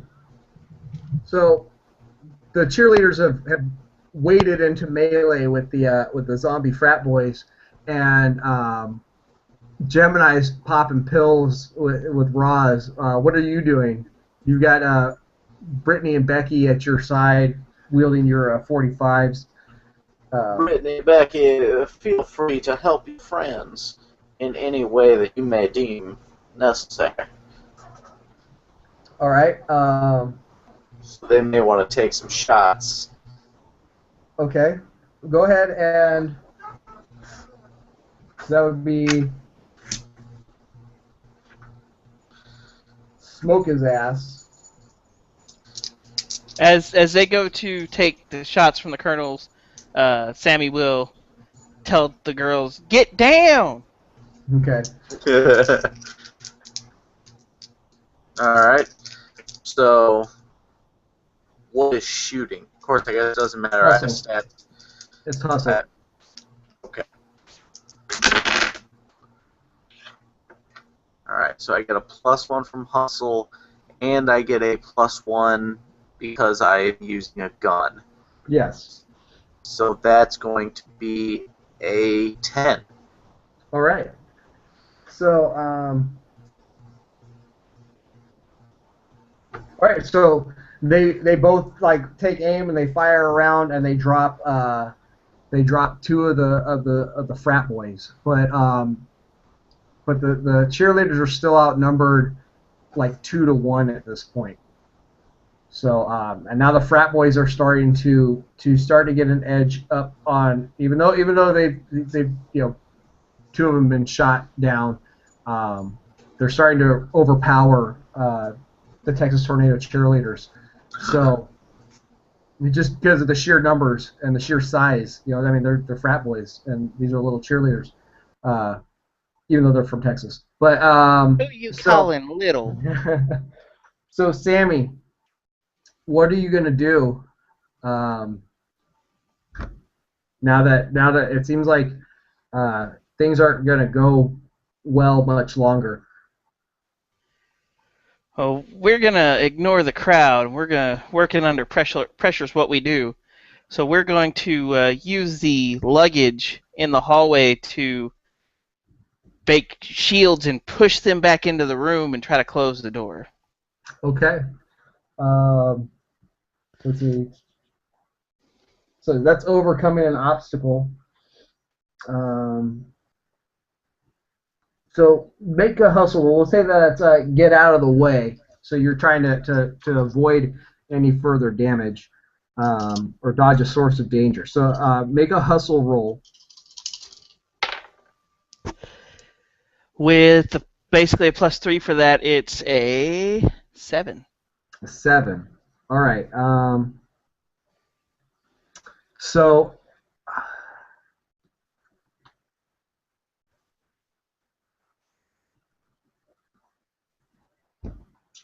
do you want to partially succeed, or do you want to succeed with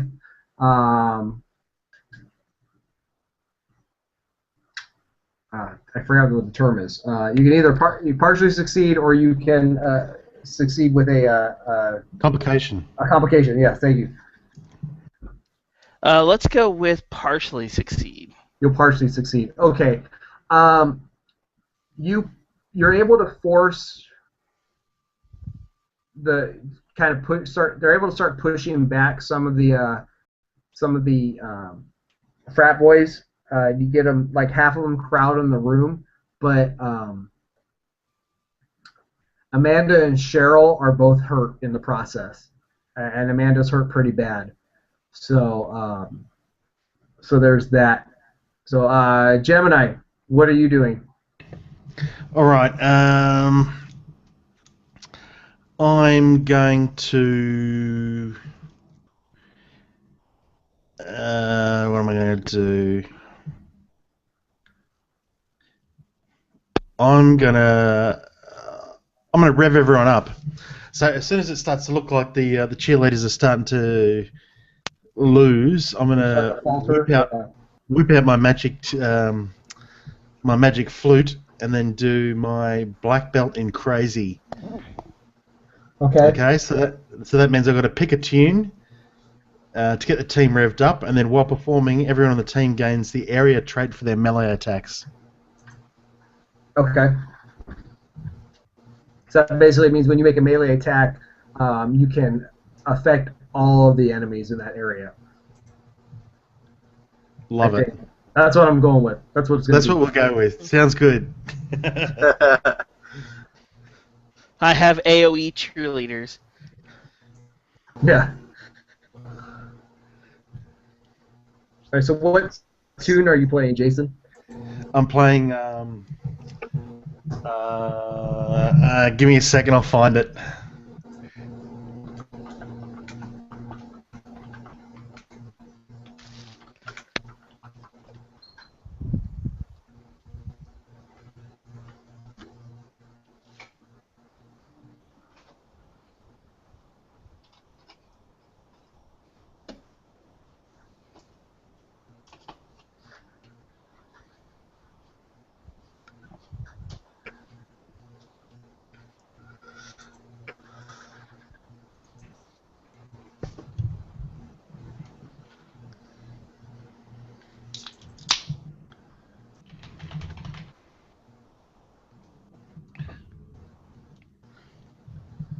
Come on, YouTube, don't fail me.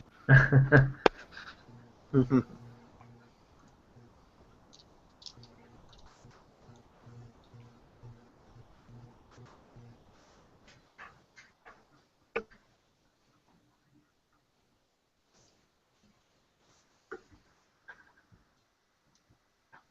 and also when you play, I want you to give me a soul roll.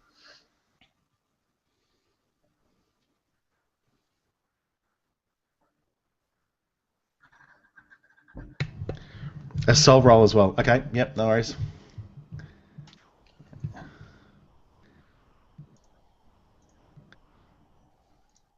We've somehow duplicated Kevin's. Multiple Kevins.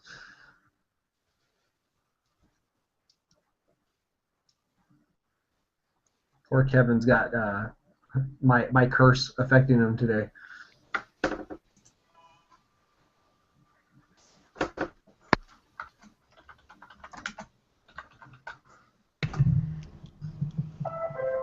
Is the new fit a great?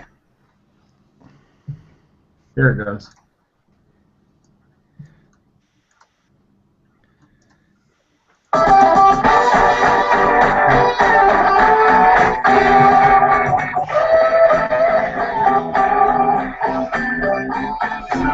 Gemini's busting us out on screen. It's magic. You know.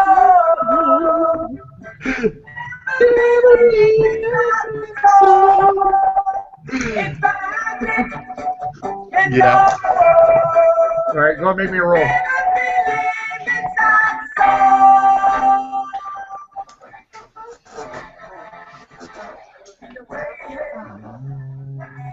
What's your roll, Jason?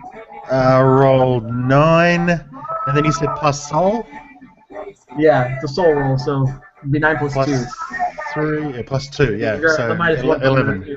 Quick. All right. Yeah. All right, so it's like this. It's a beautiful rendition done on the flute with like all parts included, and you can even hear the lyrics in it through the flute, and so everybody just feels like completely energized. And so actually, even though Amanda and Cheryl are kind of battered and bruised, it's enough for them to rally and push the zombie frat boys back into the cabin, and they secure the door. So, all right, so that happened.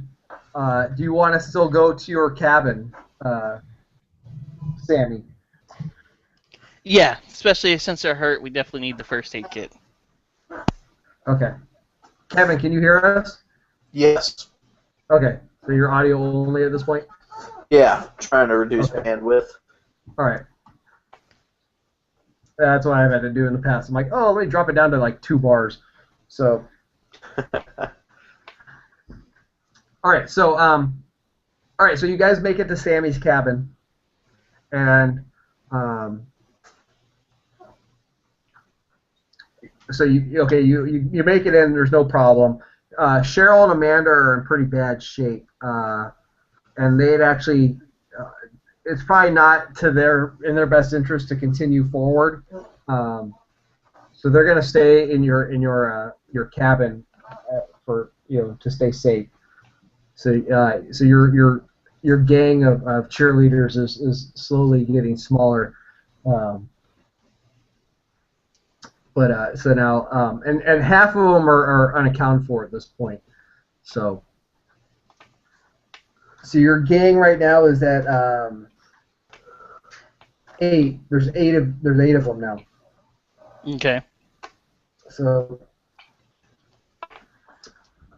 all right. So you want to get the first aid kit, correct? Correct. Okay. So you have your first aid kit, and Roz is looking pretty shooken up, even though she's kind of like she's amped up but out of it at this point, and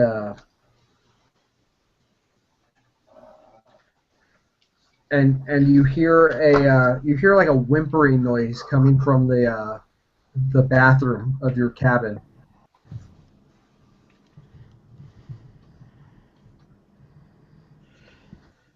Out of Sammy's. Yeah, out of Sammy's the restroom in Sammy's cabin. You hear a whimpering noise.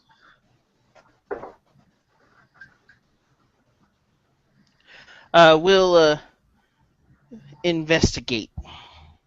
Okay. Knock on the bathroom door.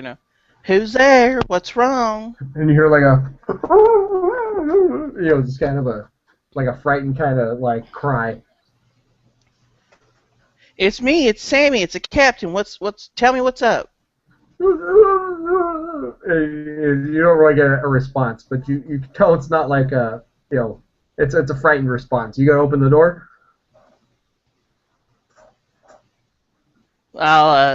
Can you open the door? Can you hear me? You're crying now. We'll open up. Okay, so you open the door, and lo and behold, it's actually the all-pro quarterback of the Texas Tornadoes, and he's literally hiding in the bathtub, shaking in fear. And then he sees you and he immediately scrambles up and he's like clutching you. Oh, please save me! Save me! I'm so scared! I'm so scared! And this really is just kind of makes you feel very sad because you brought him along for very important reasons and now you're having second thoughts. Now, Brady, just buck up and please don't let us outclass you like we did in the playoffs. I'm so scared. Oh, don't let him get me. Don't let him get me. Brady, calm down. We've got plenty of people. We've got the Colonel. We've got some guns, and I'm pretty sure we have a man that's a rock star that's been able to do some things. So we'll be good. Yes, young man. Your name is Brady. Please do not disrespect your Southern heritage by finding yourself in hysterics at this moment. Buck up and have an iron spine, if you will. We have some things to do, and you are a strapping young lad. You could certainly be of help. They grabbed him and they dragged him. They kept dragging him to the stairs. They're all gone. They're all gone. We'll get them. Don't worry. We've rescued a few people from whatever these little hellions have become, especially those dumb New Jersey frat boys. So don't act like a Yankee and let's go. I couldn't have said it better myself, Sammy. All right, so you guys wanna leave? Yeah, and we're gonna drag Brady with us. Okay, so and I'm grabbing my my stereo and my ZZ Top 8-track. Okay, and Brady's crying and he's like, we just gotta get off the ship. We just gotta get to a lifeboat. We gotta get off the ship. Sammy does the get in your face thing, and she's gonna slap him and.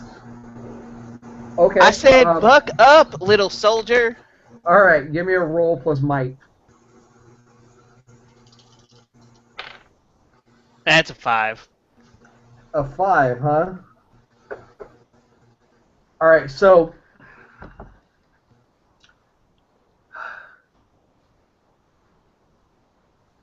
you get in Brady's face and you're like, "Hey, grow some balls, man the fuck up, because just get your shit together." But he, you're facing him, and he's facing the entire group, and he gets wide-eyed and he pushes you back into the crowd and he just runs off screaming down the corridor, and he's the fastest guy on the team, so he freaking hauls ass and he's gone, and screaming his head off the whole way. And as he gets farther and farther away, you see these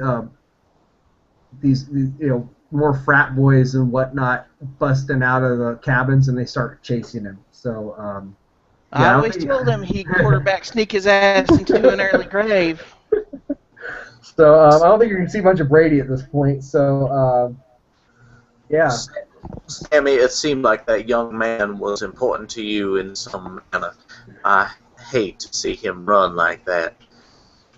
No, he was a shitty quarterback. He was just held up by really good linemen. Well, now, that I can understand. A little bit of football talk.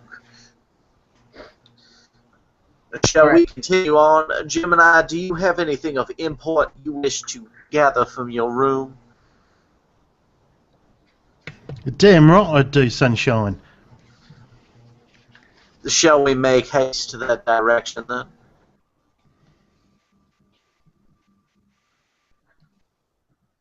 You guys gonna go to jail, guys? All right.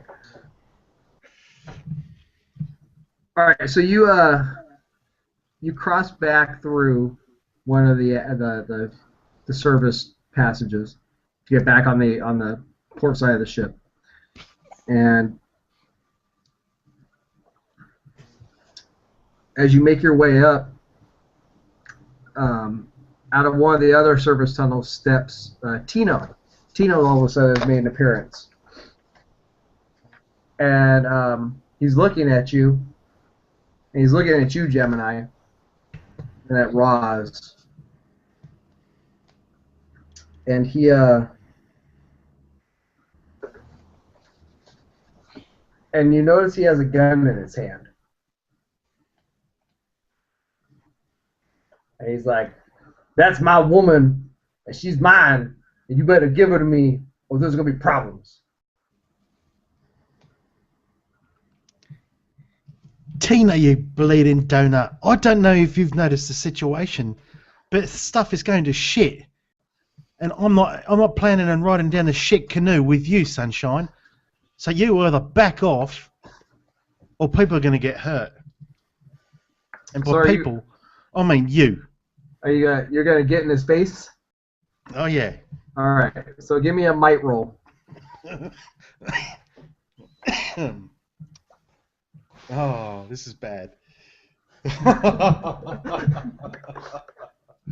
Yeah. Okay, so I got +0 might to start with, and I just rolled 3. A 3. Yeah. All right. Okay, so But you do have a squad of cheerleaders and 2 of them with guns to back you up. That's true. So Tino is sitting there and he's like, "You better give me back my woman," and you're like, basically you're like, "No," you basically tell him, go fuck himself and back off because you're gonna take care of her, and so he raises the gun and not only does he shoot you, but he shoots Roz also. What? So you take 3 harm as a bullet kind of whips through your shoulder, and he puts a round right in Roz's chest, and she just drops. Oh no. Oh, no. So Becky, Brandy, smoke his ass. Well, that's right, ladies. Get him. all right, Colonel, you're going to retaliate via Becky and Brittany and your 45 revolvers. In a very lethal manner. Okay, so go ahead and smoke his ass. Give me a hustle roll. Oh, I rolled 2 5s with a +2. That's 12. All right, so Becky and Brittany, being born and raised in the great state of Texas, are dead eye shots. But those little 45s are kind of heavy. So unfortunately, Tino is able to put a bullet in Gemini and drop Roz before they can fully react. But it's like literally like Tino pulls the gun, bang bang, and then Becky and Brittany like right away, boom, and they both put 2 shots center mass, and Tino drops dead to the ground, and there goes the career of Tino and Roz. So the hail gunfire. Colonel's gonna dip down to Gemini and Roz. Are either of you okay? So Gemini, go ahead and respond. I'm leaning over Roz. Roz! No! Yeah, Roz, there's just a nice big pool of blood forming at her back, and her eyes are just staring blankly at the roof of the ceiling of the corridor. So yeah, she's dead. She's dead. And Gemini's been winged pretty good by the gun that Tino was carrying. So Sammy's gonna use the first aid kit, and she's gonna use her medical knowledge and see what she can do to help out Gemini. give me a Gemini's not even paying attention. He's just looking at Roz. No! we could have topped the charts worldwide together. So all right, go ahead and give me a brains roll, Sammy. That is an 8. Okay, so you're able to to very quickly attend to the wound that Gemini has suffered. So go ahead and remove 1 harm from Gemini. So so however, this whole occurrence has kind of rattled the Texas Tornado cheerleaders, and so they're not looking. They've been through a lot. They're tough chicks, but they're not used to this kind of shit. So they're getting a little shaky. Now they've encountered zombies and rabid chimps and zombie frat boys and now murderous pop stars. So so just keep that in mind, that they're starting to get a little rattled. So so you guys are pretty close to Gemini's quarters. Gemini leans over Roz and Roz, darling, you were too good for this world. You head up to that place up in the sky, and you and I will do a #1 together when I get there. And then he closes her eyelids. He shuts her eyelids there, so she's at peace. And then he stands up and walks off towards his room, like nothing happened. All right, so Gemini just flips the switch. Yeah, he's on done. with it. All right. All right, so that happens. What do you guys do? Follow Gemini. Follow Gemini. All right. Straight to Gemini's room. Mark Tino and Roz off my list. Tito will be chopping the tarts in hell. All right, so you make it to Gemini's cabin, and you head on inside, and everything is as it should be. So it appears. Okay, so it's a complete mess. There are clothes everywhere. pills. There are lines of coke. A There's chair glued to the ceiling. there's 3 pounds of dope sitting on a glass table, and there's a picture of Mary Tyler Moore there. All right. For no particular reason. All right. So Gemini walks in, and the first thing he does is he's got to get changed All right. because the situation's changed. He's got to get ready for he's got to be dressed for the situation. So he just starts stripping off. Okay. So you start just stripping down, and Yep. you notice a note taped to the mirror, and you recognize your manager's handwriting. And it has something to do with the with equipment for your show. What does it say? I'll let you tell me what it says. All right.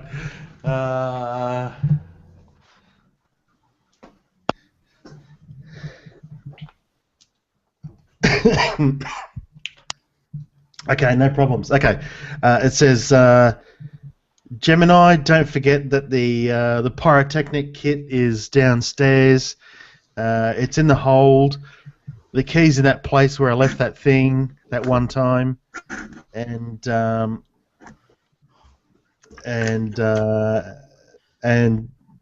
forget that the swing requires extra construction, so you better get there early. All right. So, and you know that thing that he used that thing that he put it in that one time. Is that what it was?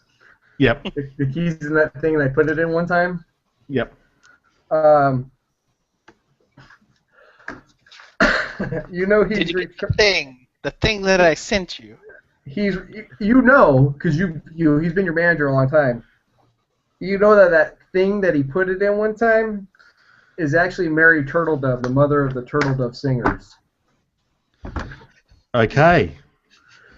So you know very much that it's like if for whatever reason he gave her the key to the pyrotechnic kit and other stuff. So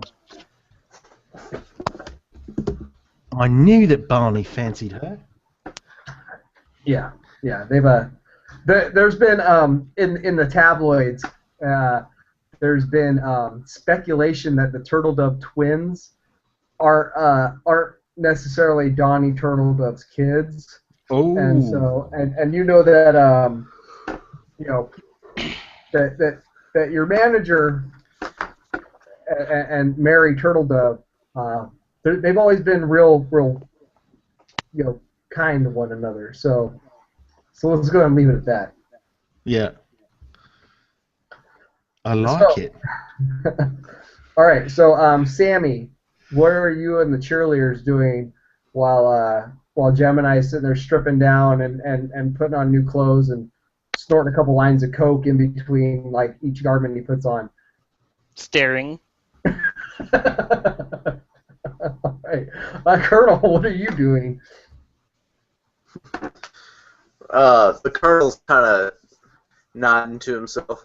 I think I judged correctly that was a young man, not a lady.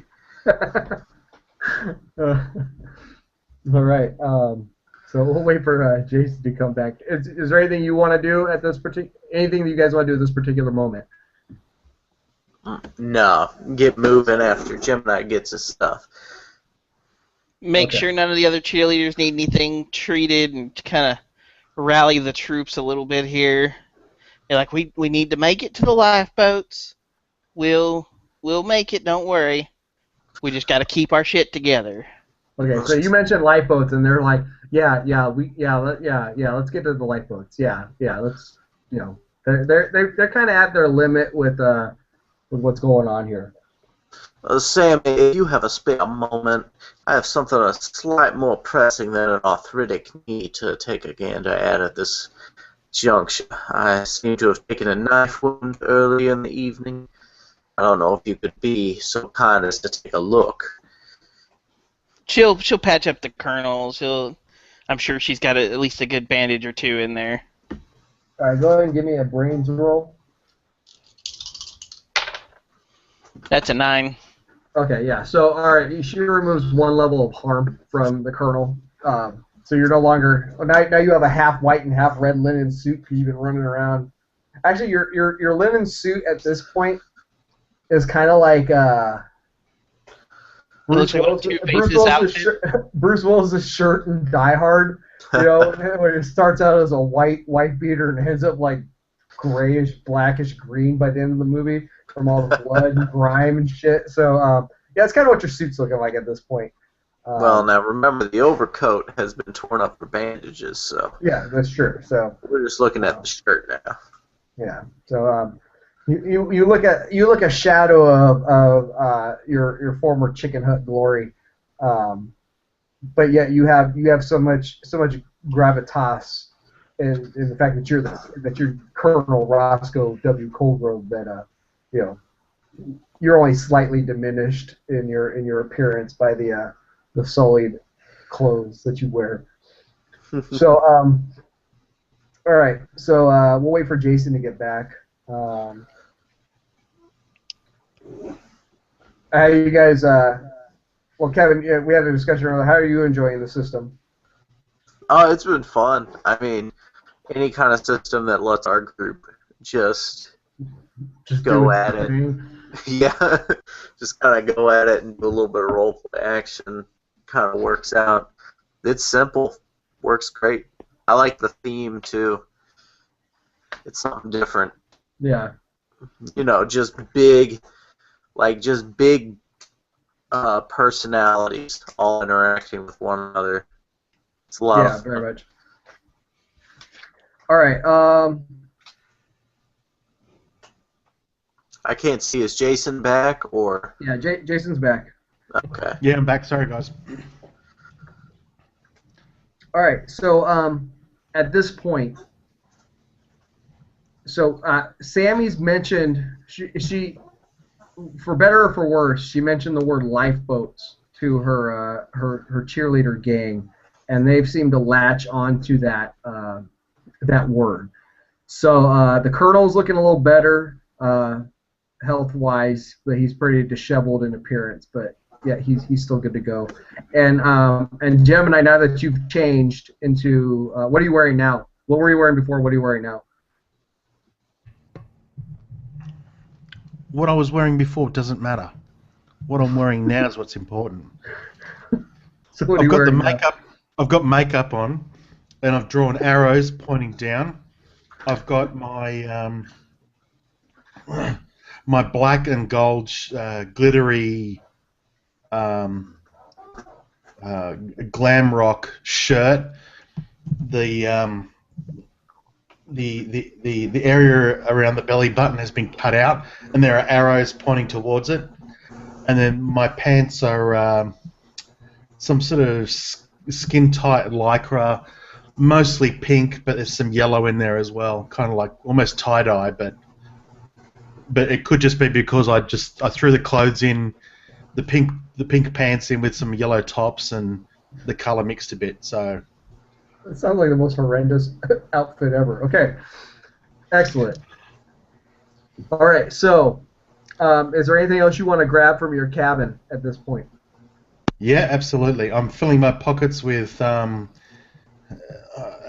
many uppers, downers. I'm just grabbing pills at random. All right.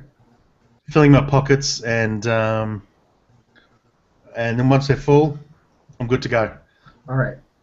So so where do you guys want to go? What's the plan at this point?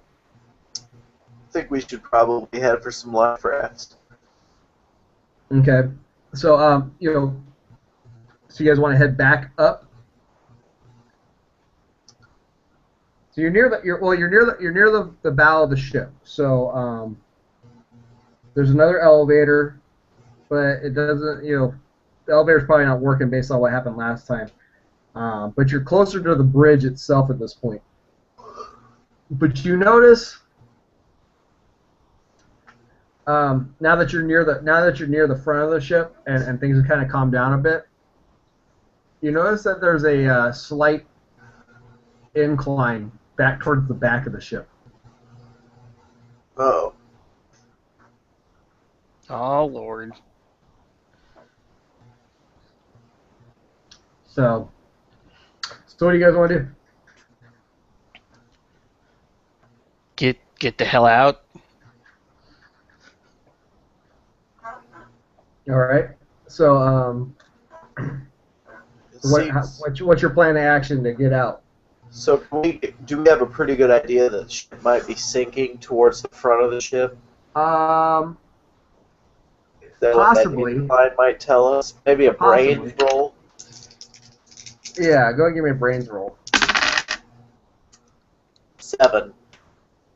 Yeah, I mean, you're no naval or ship expert, but yeah, definitely ships aren't supposed to tilt like that. So yeah, maybe getting somewhere other than the very front of the ship, maybe to your advantage. All right. So let's head that way then. And How far we know away which are we deck from- the lifeboats are on, right? What's that? We know which deck the lifeboats are on, correct? Yeah, they're up on the promenade deck, so you gotta go all the way to the top. What were you gonna say, Jason? How far away are we from shore? You wouldn't know. I mean, you definitely wouldn't know. I mean, in your drug-induced hazes, you really don't know how long it's been or how to calculate. Um, you could be 100 feet from shore. You could be 1,000 miles from shore. You're not really sure. Yeah, fair enough. Yeah, that's true. What about, what was that thing that, like a scene roll or something like that? Or that I rolled brains for earlier in the game? Scope out a scene, and you can ask me a certain number of questions. Okay. I'll try that. Alright, that is going to be an 8. An 8. Okay, you get to ask me one question from the list that's on there. Oh, let's see. Oh, from the list that's on there? Mm-hmm. There's something that's on the sheet we have, or Yeah, it's on your basic move sheet. basic moves. So the question: what's the fastest escape route out of here? Is there anything hidden here? Who's in charge around here? Who's the toughest person in the room? Who's the most vulnerable person in the room? Who knows more than they're letting on? Alright, fastest escape route. The fastest escape route would be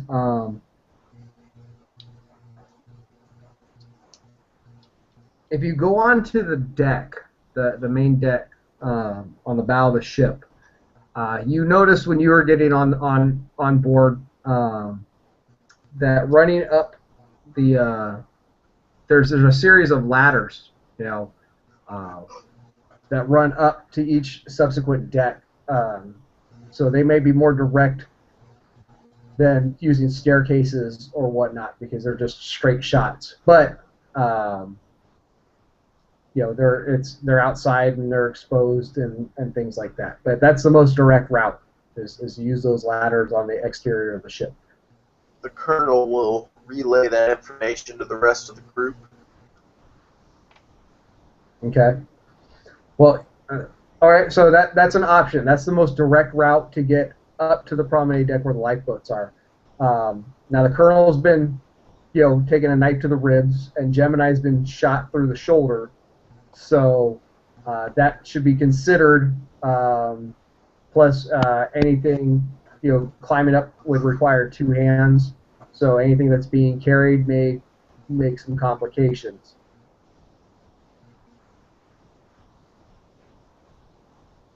Okay. So what do you guys want to do? Why don't we look for some proper stairs? I'm sure there's some service stairs here we can run up. That may be the best idea, young lady. I just wanted to give an idea what the fastest route might be, but I must bow to your wisdom in this matter. We're gonna head for those stairs. All right. So Gemini, you're on board with this plan?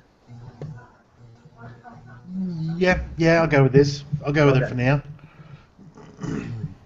All right. So you guys head out of Gemini's cabin, and not too far from where you're at is a set of stairs, emergency stairs. So you all pile into the stairwell, and who's going? What's the marching order? Just to know, who's taking the lead?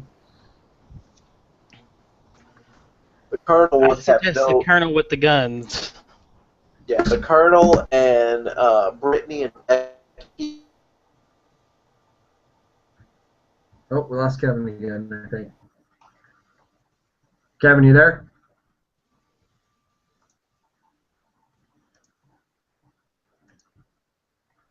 All right. We'll wait for Kevin. So, Jason, what do you use to edit the audio? I've just been using Audacity. Audacity? Yeah. Okay. I made a brief tutorial. There's Kevin. He's back. Or just No, that's Kevin's evil twin. oh, He's got a Melvin. mustache. So, Back. all right. Okay, so you said the colonel's heading up first, Kevin, with The colonel with Brittany and Becky. Brittany and Becky. Okay, and then who's after them? The swarm of cheerleaders with Sammy, or is Gemini next? It'd be the cheerleaders. We'll leave Gemini in the rear. Okay. I don't Gemini's think everybody last. likes it. Gemini's last because when you're important, people will wait. When you're what? When you're important, people will wait. You kind of froze. Yeah. Okay. All right. So Yeah. Gemini likes to make an entrance and be fashionably late, so he's going to bring up the rear. All right. So you start. And I get to perv at a lot of arse. Yeah. Oh, hey, there you go. So all right. So you're heading up the stairs. So you're heading from the Aegean deck. You're on the Mediterranean. You get towards so you get one deck up, the Mediterranean deck, and you remember, Gemini. You remember that the Casablanca Lounge is on this deck, and that the turtle doves are performing there. So. Do you want to do anything with this information, or just keep moving? What was the name of the turtle dove who was banging Barney, my manager?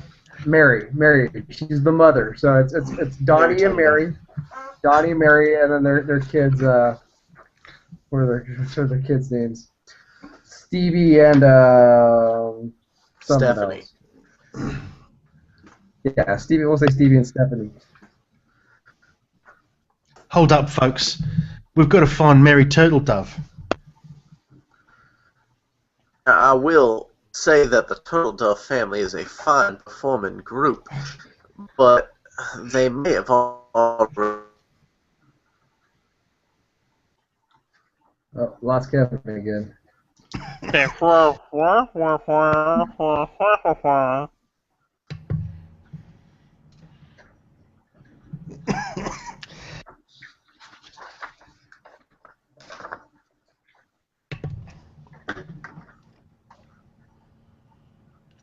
Kev, are you there?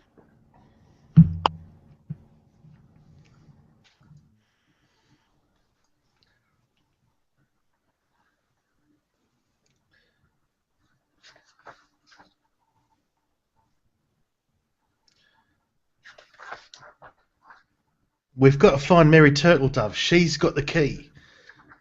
She's got the key to the pyrotechnics and the swing and my stage set. If we're in the I'm middle not- of the Atlantic Ocean or the Pacific Ocean or the, whichever the water between our countries, that one. If we're in the middle of that, then we've got to be able to set off flares. See what I'm saying? See where I'm going with this? Are you following? Are you with me? All right. Okay, so Gemini just wanders off, assuming that everyone's following him. Alright, so Gemini's heading towards the Casablanca Lounge on the complete backside of the ship. Because you guys are near the front on the Caribbean deck, or the Mediterranean deck. So he's heading towards the aft portion of the ship. Because he wants to go find the turtle doves. Well, You then guys- I suppose we should not split ourselves up. Perhaps he does have a point. Alright, so you guys start heading towards the aft of the ship. Because you're going to try to find Donnie, Mary, Stevie, and Mona. And Mona's the daughter's name. I bet she does, Sunshine. I bet she does. So actually Donnie's the older. So it's Mary's the mom, and Donnie's the lead of the group, and he's the oldest teenage son. And then there's Stevie and Mona, who are the 12-year-old twins. That's.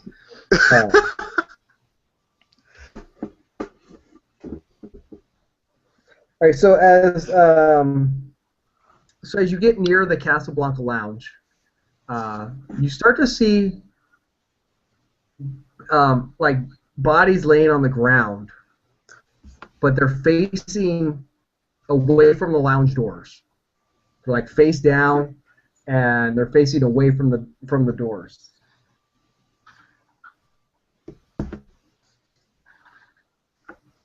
Oh, that's just weird.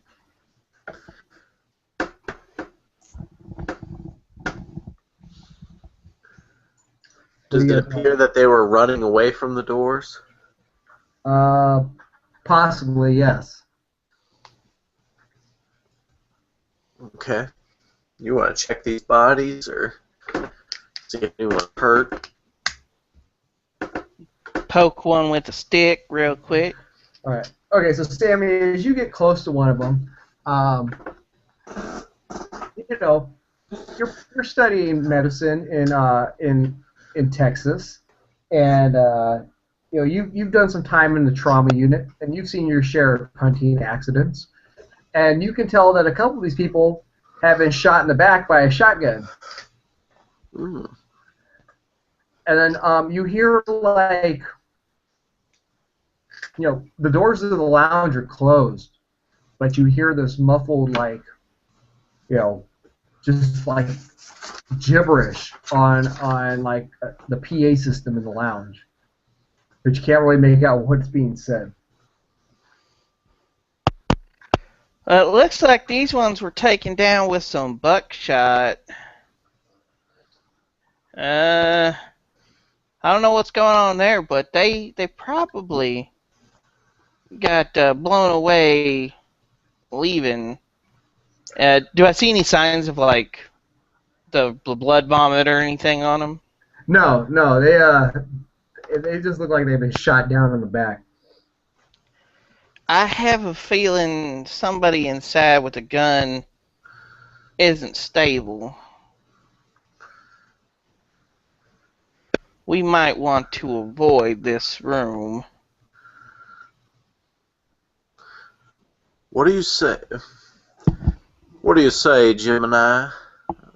Do you want to press on and look for your friend? She ain't my friend, mate. She's banging Barney. All right, here we go. I'm going to wander up and open the doors. All right. Okay, so you walk up and you open the door, and the lounge is a shambles. As you open the door, then you can hear the gibberish on the PA system, and then it's broken up. Not only is it gibberish, but it's like just like the rantings of a lunatic. And you recognize the voice as Donnie Turtledove, and the whole lounge is just a shambles. And actually, halfway across the lounge, between the doors and the stage is a barricade of all the cocktail tables all lined up. And the second you walk through the door, you hear a shotgun cock, and you hear a woman's voice saying, "Don't come any closer. I need to protect my children." Mary, it's Gemini, love. We're coming here to save the day. You see what I'm saying? Save the day. Save the day. But no, this is bullshit. No, because I've got Barney here, and Barney's nothing but trouble, and he's just made life hell for my family and my children. You come one step closer, and I'm going to shoot his fucking head off.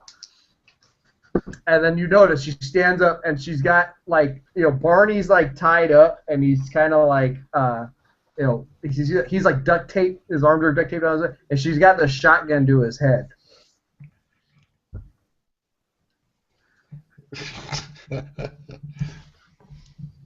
Ma'am, Mary. we've got more serious problems than that. We probably need to get off the boat, and I think you're supposed to have some key thingy. She's like, who the fuck are you? I'm not taking my children out in that hellhole that's the rest of the ship. No, we're staying here. We're staying here because it's safe here. The So boat's Mary, sinking. Mary, the boat's sinking, love. I don't care. I don't care. We'll get out of here just fine. We don't need anybody's help. The last people that tried to help, they bit poor Donnie, and now Donnie's just, these crazy people just bit him, and he's not right anymore. You hear him on the PA system, and now it's like his screaming and raving has turned into like this like foamy gurgle on the PA system. So, but she's like, this is all your fault, Gemini. It's yours and Barney's fault. This is because you. This is because of you. I'm not putting my children at risk anymore. You're gonna risk drowning. Okay, so Sammy, it sounds like you're trying to get what you want. You're trying to manipulate her into coming with you, correct? Yeah. All right. Go ahead and give me a smooth roll.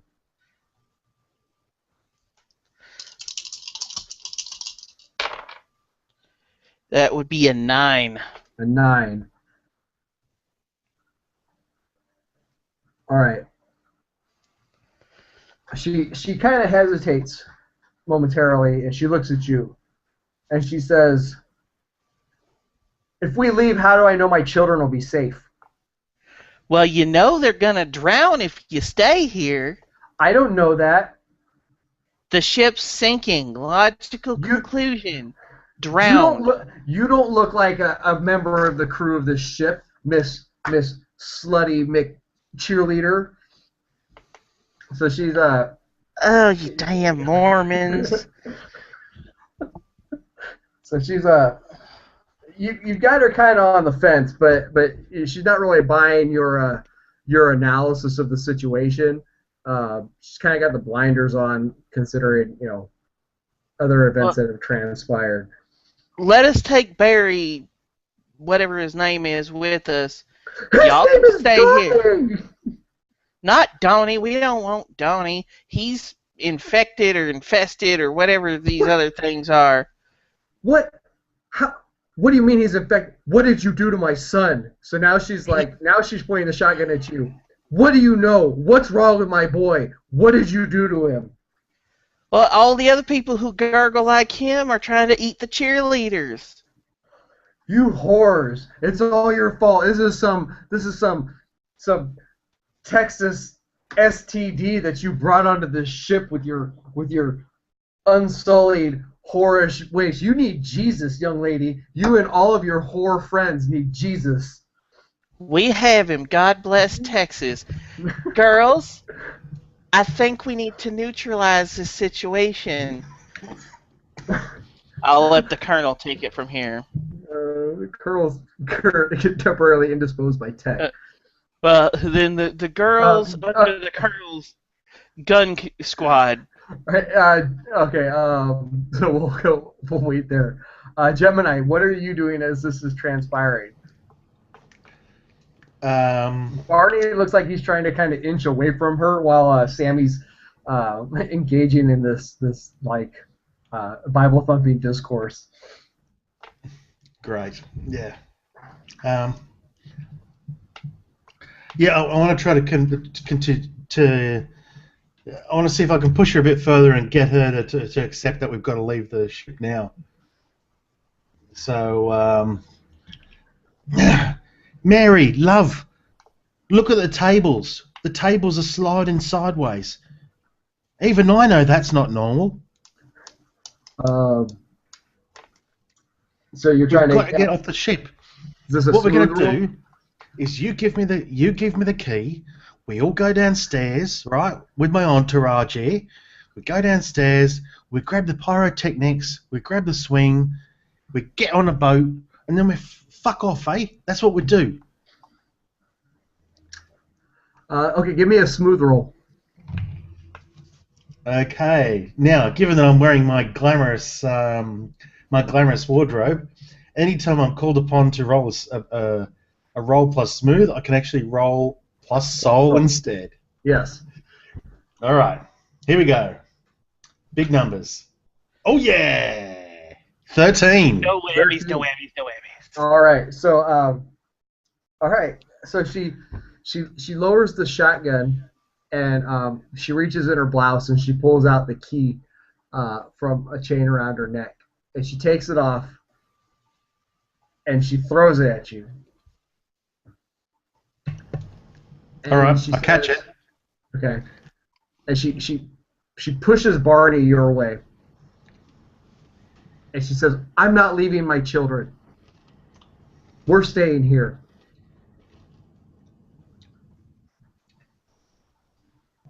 Mary, love, you've got to come with us. It's not safe here.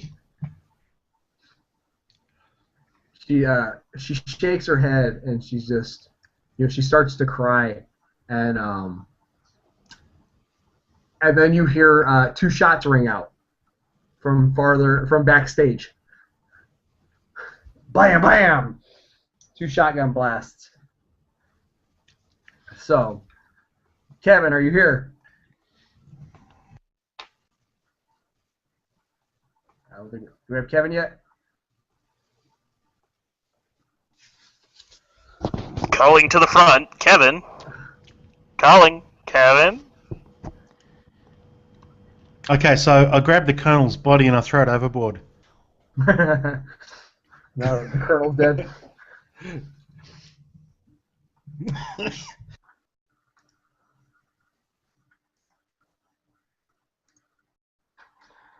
All right, let's see if Kevin can get back in here. Oh, he just tweeted me that he may be down for the night.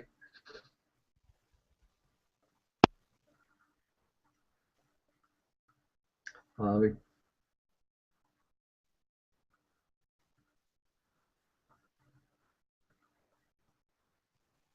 One sec.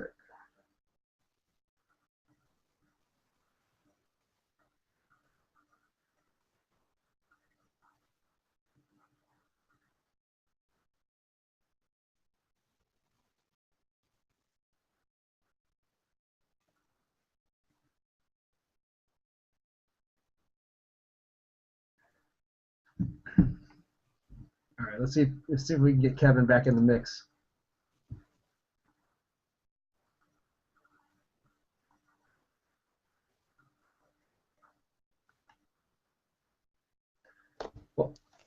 Well, until he pops up. Okay, so you hear the two shots come from backstage. Mary turns and wheels that way with her shotgun, so she got her back to you guys, and she starts running towards the stage. What do you do, Gemini?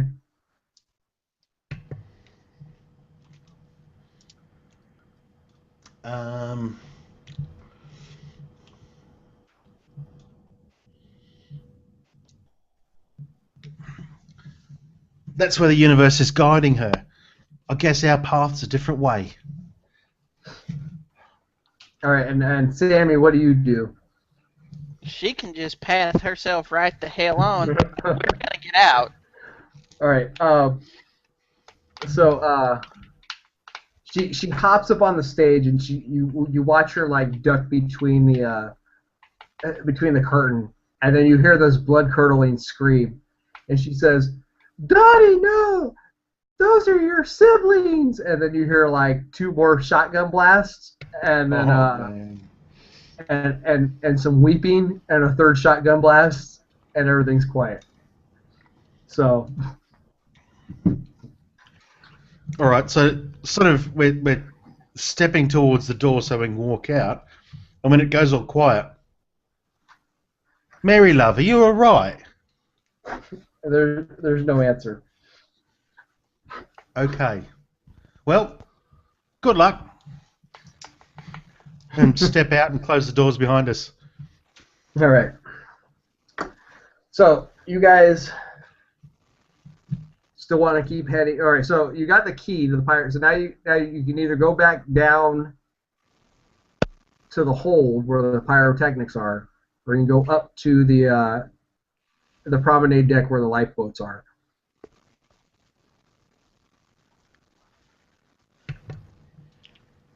What do you guys want to do? We'll go get the pyrotechnics. Because if we do make it in a lifeboat, we can use it to signal, rescue. Okay. So you guys want to head back down. All right. So you head back to the stairs you find another set of stairs closer to the Casablanca Lounge. You head down the stairs. You come across some mangled and mauled bodies, and it's at this point you realize that these are the same stairs that the orangutan came down. So so you head down, and then you get to the bottom of the stairs, and there's a doorway. There's a door, a service door. You go through the service door, and there's a hatch to the below decks. So you guys gotta open that up and head down. So do you want to do that? Yeah, absolutely. Yeah. Let's do it. Okay. So all right. So you open the hatch, and it's like pitch black down below, and there's a ladder.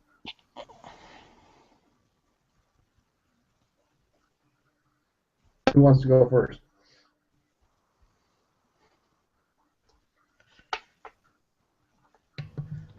We'll send a couple cheerleaders down first, and then Sammy will follow. Okay.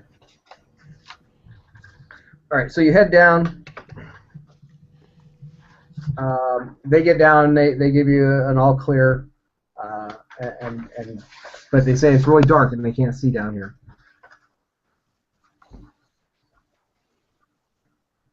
So do you guys want to find something to illuminate your path? We'll see if we can make like a makeshift torch. Okay. Give me a brains roll to see if you can do that. That would be a 3, so yeah. Yeah, you actually when you're going around looking for stuff to find the torch to make it, you actually trip and you fall down the hatch, and so you land on the walkway below, and you take 1 harm because it's like 10 feet down, so you smack hard onto the metal walkway below. It knocks the wind out of you. That's an interesting technique, love. I'm not sure if I would have done it that way. I And then wouldn't have either. And then, but you also, so as you hit, you also hear groans coming from the darkness below.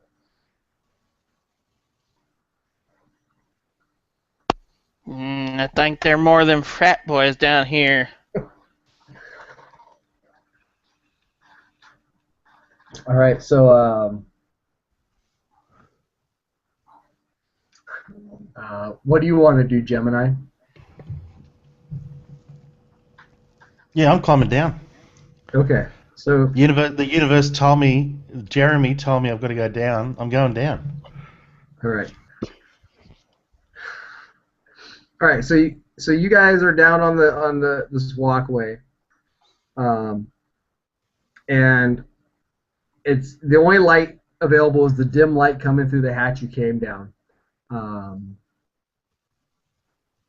so you can barely make anything out, but you can see that you're on a walkway, and not far to your left is a staircase heading down, and then to the right, the walkway just terminates at a bulkhead.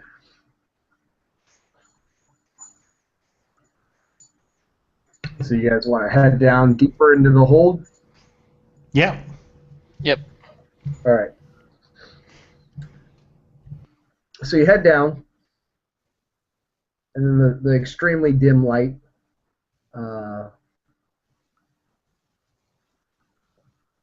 You can hear there's sounds echoing off the walls, and you hear moans and you hear groans, but it's hard to pinpoint exactly where they're coming from. And all of a sudden, you find yourself swarmed by zombies. So I need you guys to give me keep it cool rolls. So tell me what you're doing and how you're going to try to make it out.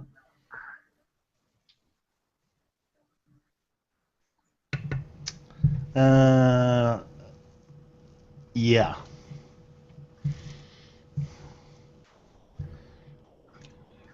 Well, definitely using hustle for the cheerleaders at least. Okay, so you're gonna try to like just bob and weave your way through the clawing zombies to try to survive. And what's Gemini doing? Okay, so we've walked down the stairs, and then we all of a sudden at the bottom of the stairs, then we get swarmed. Well, you go down the stairs, and as you start to kind of like cautiously move your way through the crates and whatnot, all of a sudden you find yourself just kind of, they just start coming out of nowhere. It's like there's all the zombies were having a party down here, and now they're just all over the place. So or at least it seems that way because it's dark and you can't really see. So it just feels like you're being overcome by zombies from every direction, and so you need to react. Okay. How do I keep it cool, eh?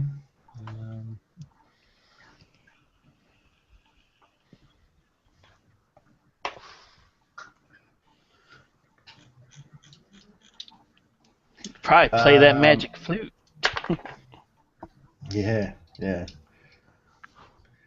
Okay. So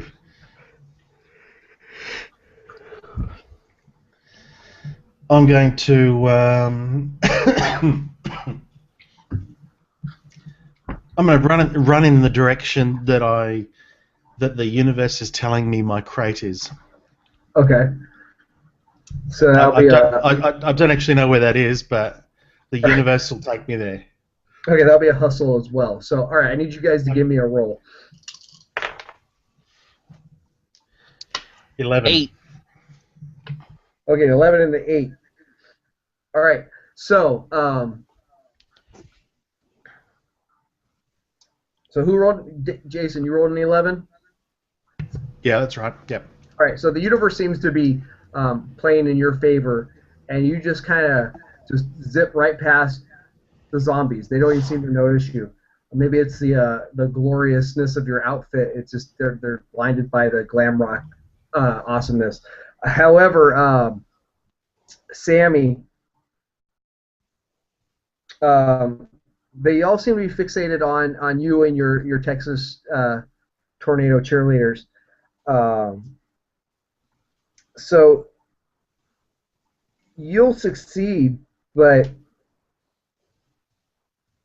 well, it's going to come at a cost. Um, so while you are able to slip past, the rest of your cheerleader gang are overcome by the zombies and become zombie chow. Uh, so that's it for the remainder of your gang as they succumb to the overwhelming numbers of zombies. So you and Gemini slip through, and behind you, but the cheerleaders put up a valiant fight, and alongside them are the Colonel and Brittany and Becky, and they all go down fighting valiantly to secure your exit, and so you guys continue on into the hold while the Colonel and the Texas Tornado cheerleading squad fight to the bitter end to save you and secure your passage. So that happens. That's what the entourage does, mate. Yep, they valiantly sacrifice themselves for the true star. So For the talent, mate. I'm the talent. yeah. So all right. So now you're it's just the two of you left, and you're stumbling through the darkness of the hold, and you know, and you realize that you're actually heading upwards. So you're heading towards the aft of the ship, and through the crates and whatnot, you can see a dim light farther away from where you're at. So hold that 1 sec. I'll be right back.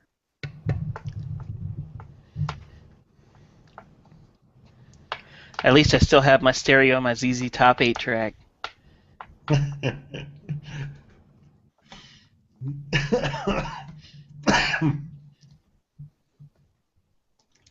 Yeah.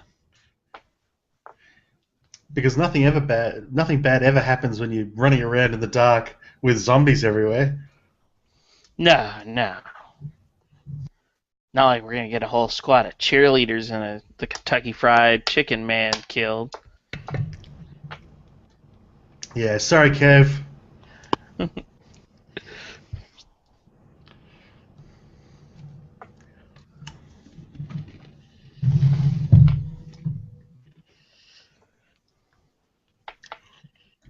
All right, my dogs are outside barking their heads off at a possum, so I had to get them back inside.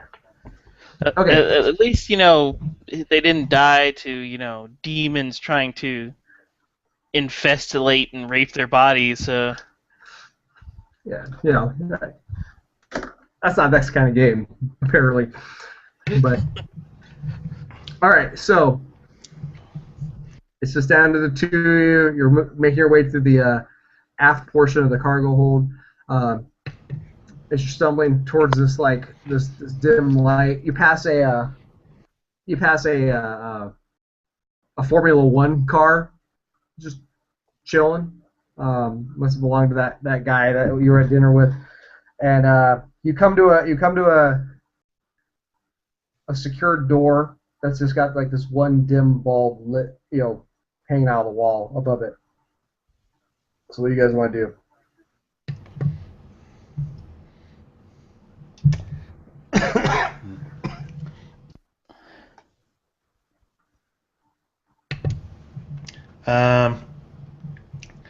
Well, back's not an option, so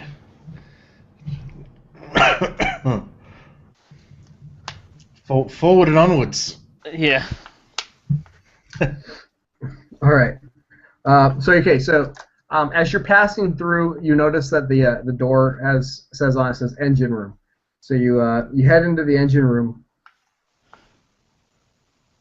and there down and it's fairly well lit in this room, because down like a level below you on the ground is this huge futuristic looking turbine engine, and it's like glowing with arcing energy, and as you come in, you notice that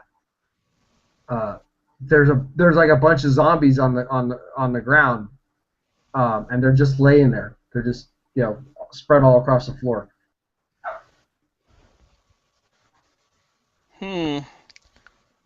I imagine that thing's probably dangerous. If it's shooting them down, it'll probably get us too. Sammy's gonna look for tools, like a big wrench or something. Okay, yeah, there's one. There's an equipment locker right next to you. So there's a big wrench in there. She's definitely gonna grab that and replace her bottle shank. Okay. And you notice that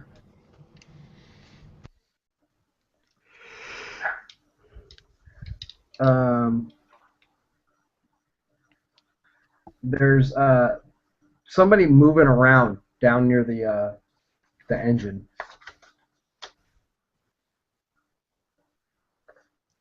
Is it a somebody or a something? It looks like somebody. You down there?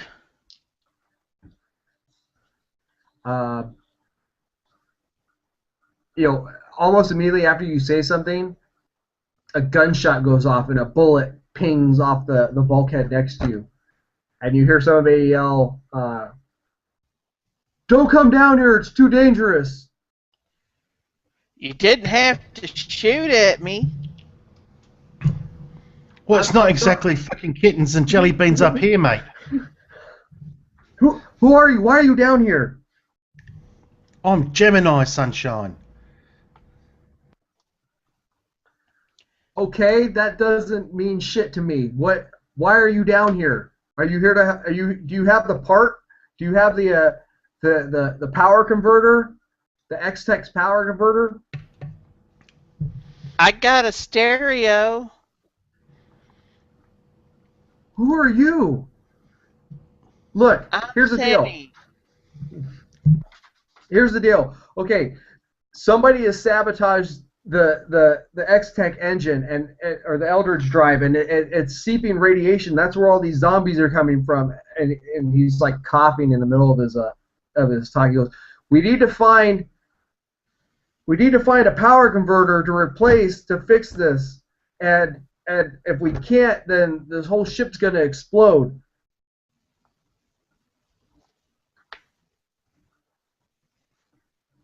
Where would one of those be?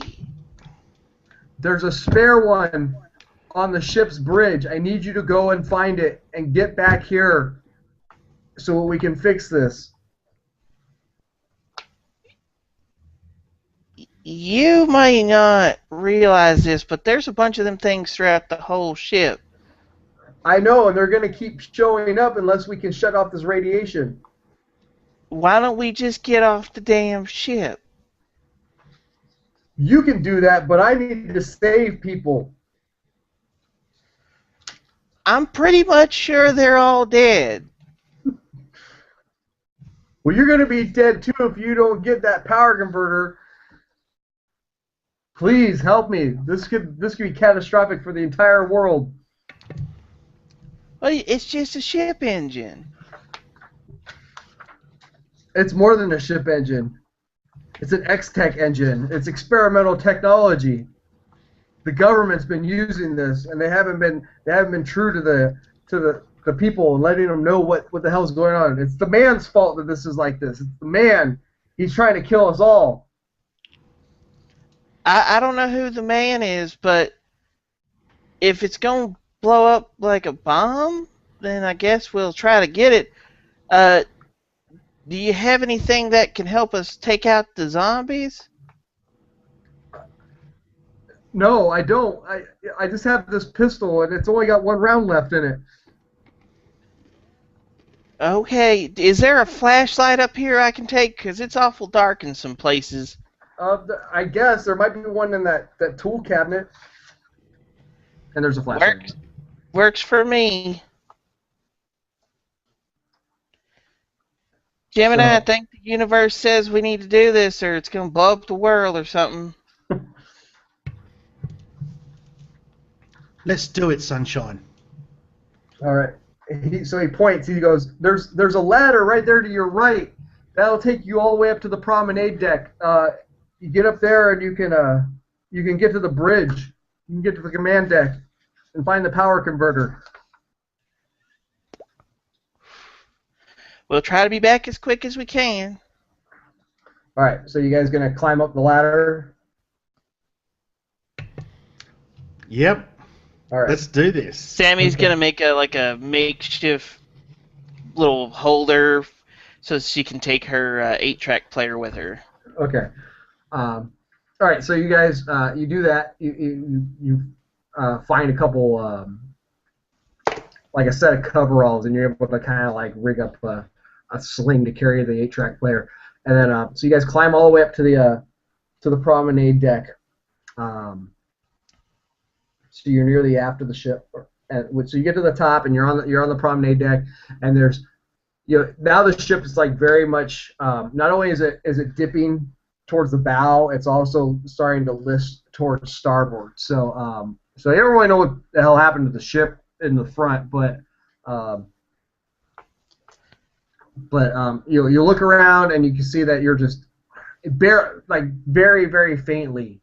You can just make out some lights on the horizon, which you're pretty sure is the eastern seaboard, and so there's not a lot of lifeboats that have been released. There's a lot of lifeboats still attached in their rigging, and as you look over to port, you can see not too far off. It looks like a Coast Guard ship is just kind of floating there in the water. With some spotlights far out on the water, and and doesn't seem to be anybody up here. So what do you guys want to do?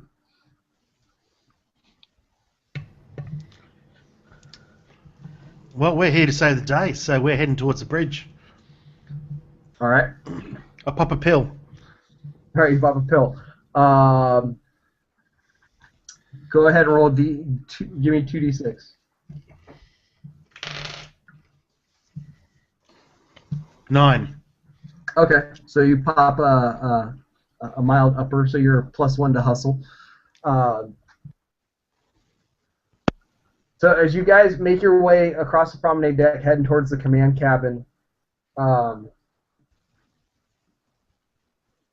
you can hear, because it's pretty quiet, you can hear people shouting, like out on the water, and you look over and you see a life raft full of people, and it kind of it's heading towards the Coast Guard ship, and one of the searchlights illuminates the lifeboat, and they're cheering. They're like, you can barely hear it, but you can hear them saying like, "Save us, help us, help us!"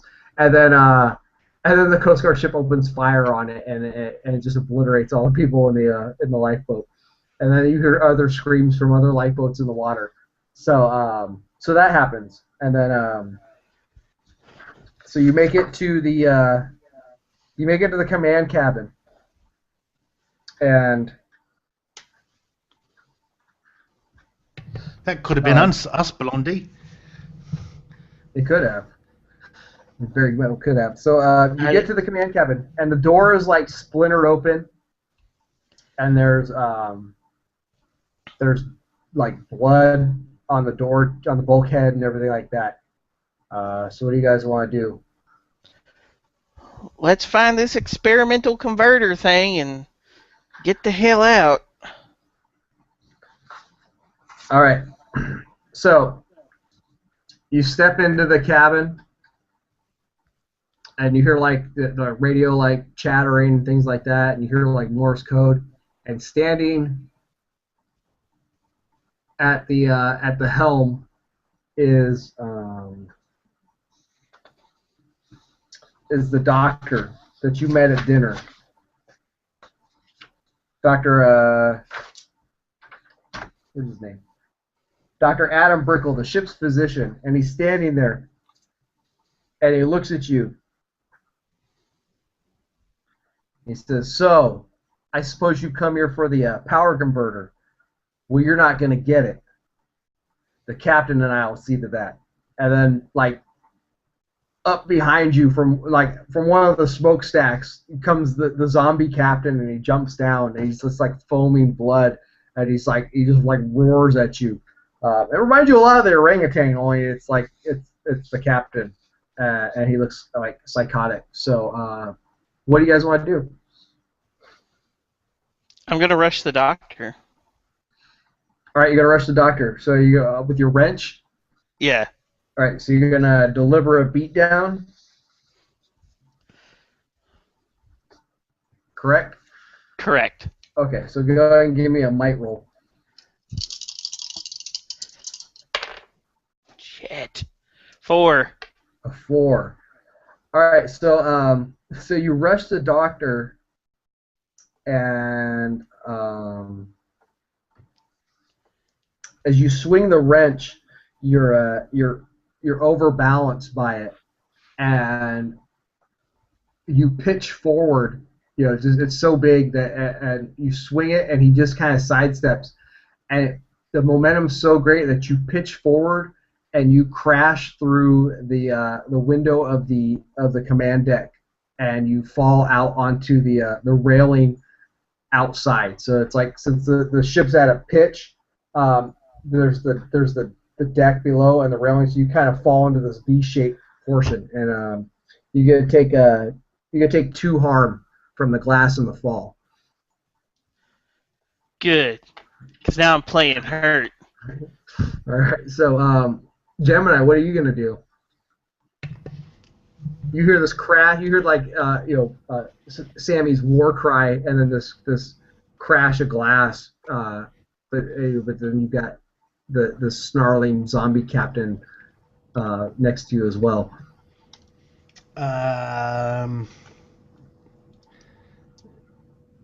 Sammy's obviously taking really good care of the doctor, Mm-hmm. so I'll go for the zombie captain. All right. So how are you? Um, What are you gonna do? Yeah, that's a good question.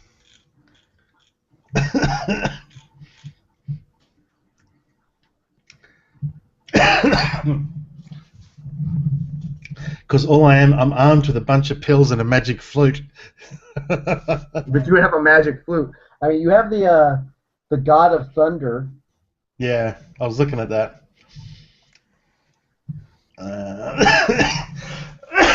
Yeah, why not? Okay. I'll do that one. Yeah. All right. So you whip out Jeremy the magic flute, Yeah. and you go into a mad psychedelic flute solo. Oh yeah. And then there's this massive crescendo. Give me a roll. 14, including soul. Holy shit. Okay, so this there's just like this, the universe has answered your call, and there's this like pulse of funky, jivey psychedelic, craziness, and the zombie captain is like knocked back by the power of Jeremy the magic flute. And he's just, it's like beyond dazed for a zombie, and the doctor, he clutches his ears because he can't handle the funk, and he falls out of the window itself, and he falls and lands on the railing right next to Sammy. Only he falls hard, and Sammy, you hear this like sickening like crack as his back hits the railing. Ouch. She's going to finish the job. Okay, so you kind of stand up, you're kind of wobbly, and he's laying there, and he's like, don't do it, just let me live, I'll help you turn off the engine. How you going to do it when you can't walk? Crack. So you're gonna hit him? Oh, yeah. All right, so all right, go ahead and deliver a beat down. That's a 7. Okay.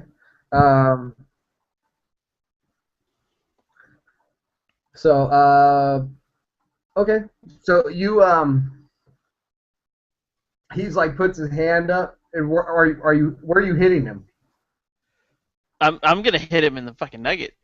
Okay, so he's like, no, and you just squash his head. And he's dead. He's out for he's done. So, so that happens. And now, Gemini, you're up on the promenade deck still, and the zombie captain is like, kind of like, writhing in zombie pain, I guess. And what are you gonna do?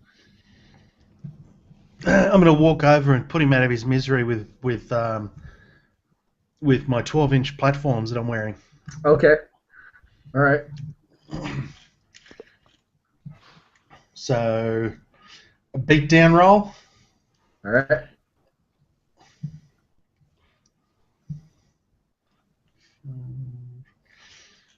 Three. What did I get? 8.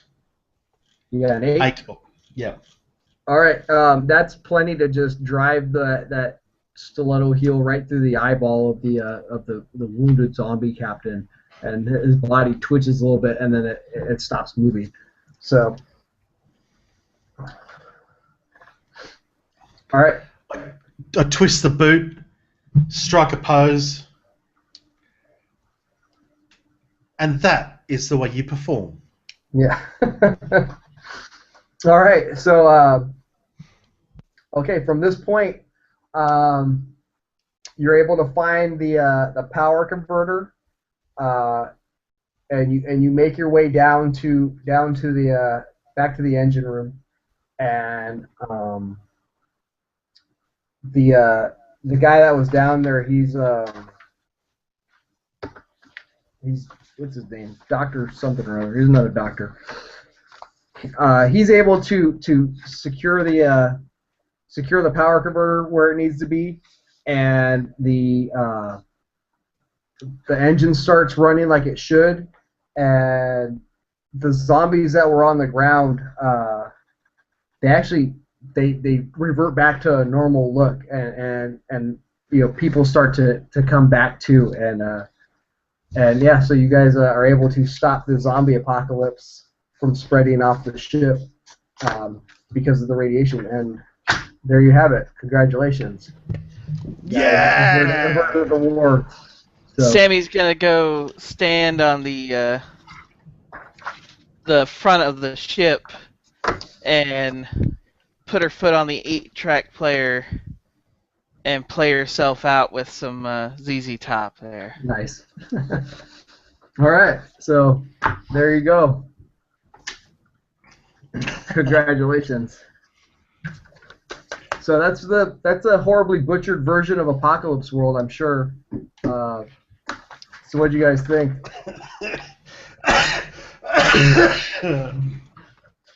That was pretty good. I like that. So I like the definitely I like the flavor of the game. So I'm not really sure.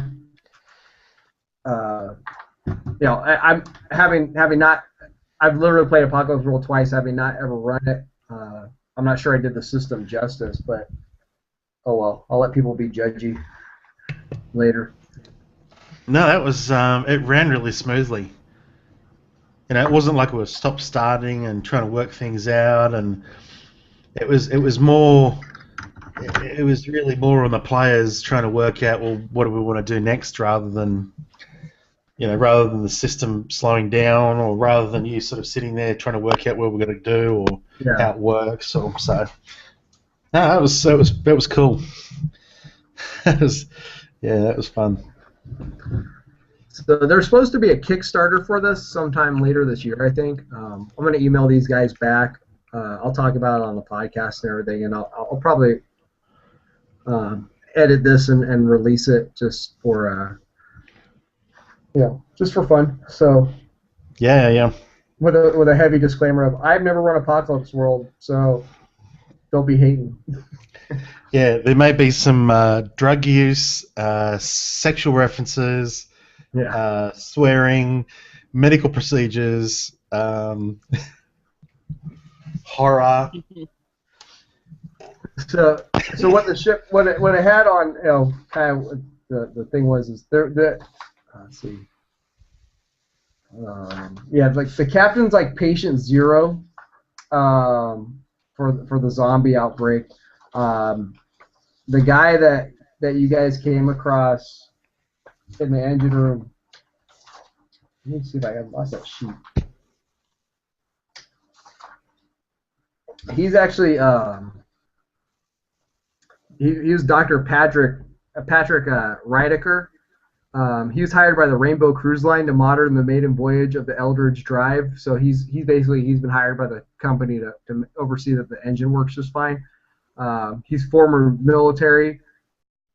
He's concerned about its safety, and he'll do what it takes to make it work.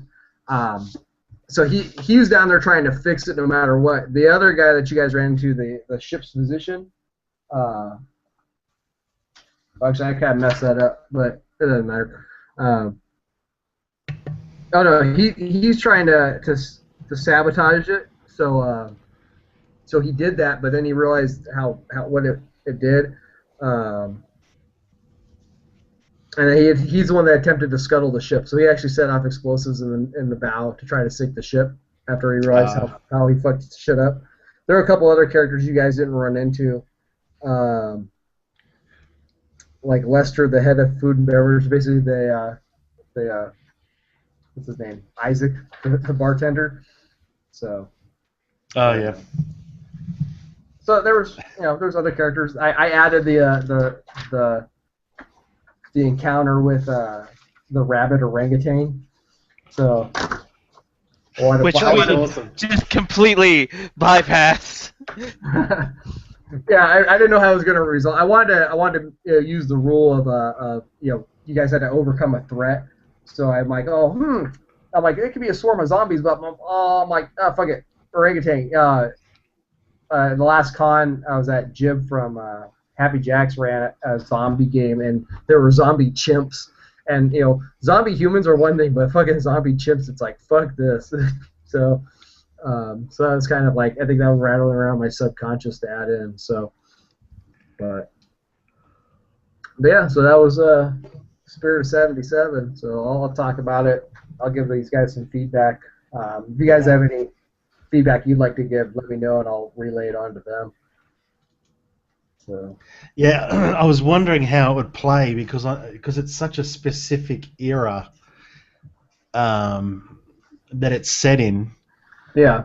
The rules are one thing. How they work and how well they adapt, and the fact that it's an apocalypse world, and they're almost a generic rule set by now. But I wasn't sure how it would run with such a very specific sub. It's this era.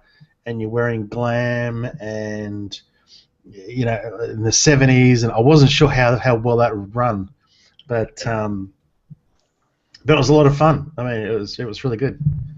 I think like Kevin said, it's all about like just I think it was Kevin or maybe even you, Jason, where it's all about the big personalities more than anything. Oh yeah, Kevin was saying that earlier. Yeah, no, absolutely, it is. It was more about the big personalities. So. Now, personally, I'm not a huge fan of Apocalypse World itself. There's other systems that I enjoy playing more.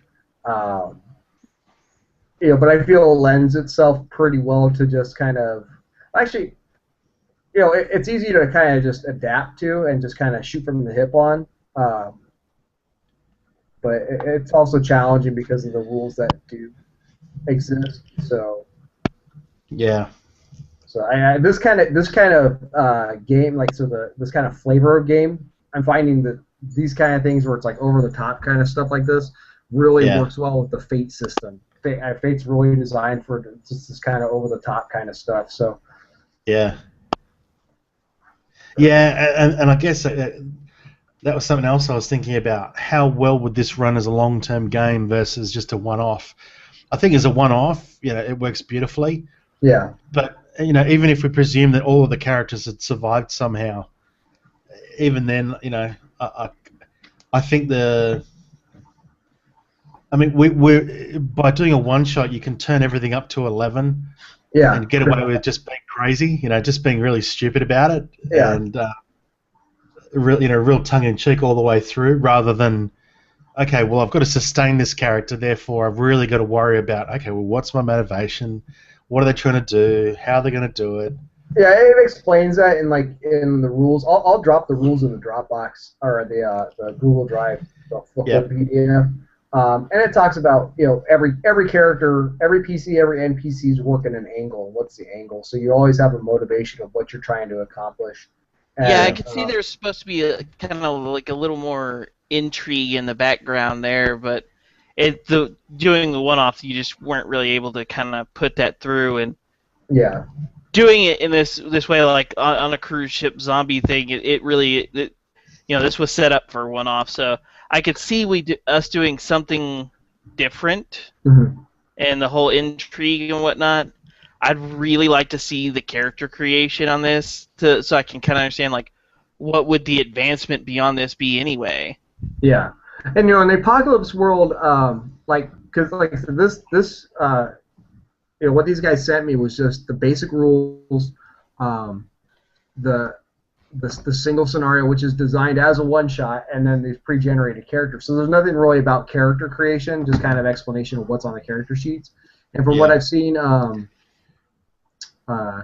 in other apocalypse, the other two I played, there's actually when you sit down and start, there's a very systematic sort of group character creation process that everybody takes place. Everybody does together, and actually, there's another one of the Apocalypse World hacks that I played. The first one I ever played was actually called Mission Boston, and it's actually a D-Day scenario. So I'd actually be willing to run that at a later date. Now that get myself a little more familiar with the rules for that, because I have all the information for that, and I had a lot of fun. So I'd be willing to run that for you guys too, just because it's fun. So. Yeah. Yeah, see, I could see this going as a longer game, especially on the cruise ship setting or whatever, if this were something like a murder mystery. Yeah. Well, yeah. I did find when I was reading the PDF, in the examples that they have, I can see how you could tailor it to like a longer game. There's a blurb. Let me find it real quick. At the very beginning of the PDF. So, Spirit of 77 is a role-playing game about action and adventure in an alternate 1970s where rock gods from outer space came to Earth to share with us the power of glam. Richard Nixon made a deal with aliens to stay in the White House, and the streets are run by multinational crime syndicates, and brave souls step forward to fight the oppressive minions of the man. So, I mean, it's got enough there to kind of like I think in its mythology to really kind of build on. If you think it's just throw together every Dukes of Hazzard episode, Smokey and the Bandit, any Burt Reynolds movie from the '70s, all that stuff, and that like I said, as you read through the examples, I can see how you could create longer story. But I think it really comes down to making your own characters and doing what Apocalypse World does and making characters together that have like bonds, because that's usually how Apocalypse World work. It seems that's how it works. So like you'd all kind of pick an archetype or something that you'd start with, and you start to flesh it out more in the direction you want to take it. But then as you go along, it's like, what's your relationship with this person, and what did that person do to piss you off? And so then everybody's already interconnected, and so that helps kind of create that more cohesive group right off the bat. So. Yeah, I mean, if it was a longer-term game, I would have gone with my original choice of Victoria Crown, because I can see that being a character to really to build upon. There was more depth to her, whereas this guy I was playing was just nuts, and I loved playing that as a one-off. Yeah, no, it worked. It worked. Victoria Crown would have made this adventure a lot more, because she would have been made it a little more linear. She would have been like, oh, okay, there's something wrong. I need to find out what's wrong with it, and you would have been able to draw on information and shit like that, and you would have known early on. Well, actually, this ship is testing an experimental engine made out of X-Tech. You're like, well, I'm an X-Tech expert, so so it probably would have gone a whole different direction. we probably would have had a more of an objective at the front of the adventure as opposed to kind of finding it out like at the end, like, hey, by the way, this has some space generator for an engine. Yeah. So I mean, and that's kind of thing. With the group that you guys had, I was like, well, shit, how am I gonna, I mean, really, I mean, if the resolution had been like, fuck it, we're gonna get off the ship, I would have been like, all right, you get off the ship, and maybe the Coast Guard, maybe the Coast Guard does or doesn't shoot you out of the water, which I probably would have done that if you guys had gone off the ship and be like, oh, all right, so this is a Coast Guard ship, what do you want to do? Let's go to it. All right, they shoot you, you die. So, yeah, I think I don't think I was laying down too many railroad tracks to kind of get you guys. I think I kind of presented things to you and let you guys choose whether or not to do it. But I'm not sure. What do you guys? What's your feedback on that? No, it didn't feel like there were too many things in the way of rails at all. You kind of gave us the, you've got shit in your rooms that might be useful, and we kind of took that on our own. Yeah, I didn't see any rails all the way through up until right at the end there, where it was. Go find this thing. Yeah, go find this thing. But not only that, when we came back out and we saw the lifeguard, and then we saw the lifeguard shooting at some of the lifeboats. At that stage, it was okay. So yeah, we've definitely got to do this. It's not like. I mean, originally it was just the fact that Jeremy, my magical flute, had told me that I had to go down. Yeah. That was the only thing that kept pushing me to do that. It wasn't anything else. It was just a complete whim of, yeah, let's go do that, rather than this makes sense. Let's go. I mean, again, had it been Victoria Crown, it would have been much more. It doesn't make sense to do that. We've got to do this. We've got to do something else. Yeah. Well, see, no, when you guys get. Go ahead. No, I thought it ran well. Like I said, I didn't feel any rails at all. It was just right at the end there where you said, we've got to get this. It's leaking radiation. We've got to grab this this engine part, and then there won't be any zombies, and we save the world. I thought, okay, well, that's it. There we go. Yeah, but we need a resolution. So, or you guys are just gonna end up being zombie chow. I didn't feel that was a satisfying enough resolution, so I added in the final brief conflict with the doctor and his patient zero captain. Yeah. But because I actively try to keep, like, when you guys went to Gemini's room and I said there's a note on the mirror. I was gonna say there's a note on the mirror from your manager, and he said, hey, I lent all this equipment to the turtle doves for this bag of blow. So hey, but then that's why I was like, I stopped myself, and I was like, Jason, what does the note say? And I let you say something, and I went, okay, so what can I use in that to kind of point that direction? Because I wanted to have that psycho turtle dove family interaction. So that's what I was like, oh. So he put his thing in a thing, and that thing was her. So I'm gonna let you go ahead and do with that what you will. So yeah, no, that worked. It went really well.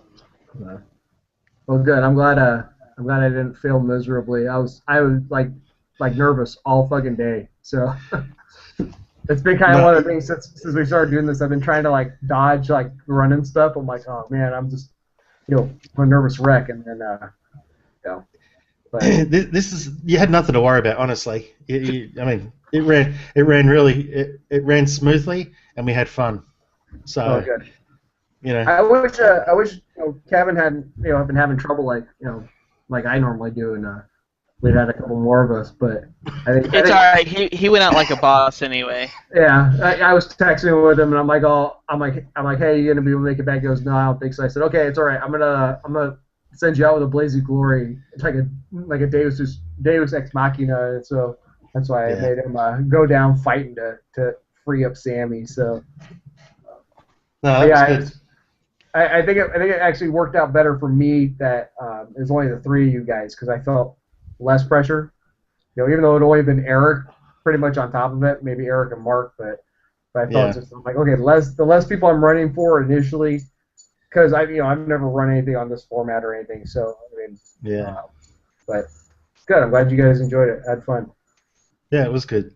I mean, we started off and we were each in a separate room on a separate floor. Different things were happening. I mean, had you had 4 or 5 or 6 of us. Yeah, but everybody been all spread out.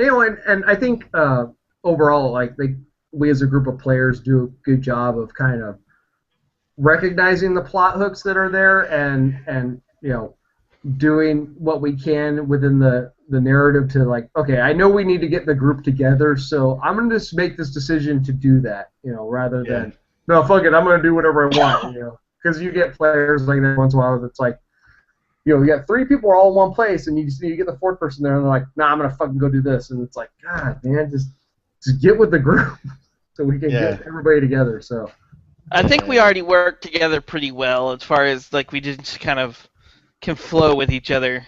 Yeah, we can take out a fucking French embassy. Yeah, we work well together, for better or for worse. So we feed off each other well. So yeah, I felt sorry for the French embassy. Shit, they're just French.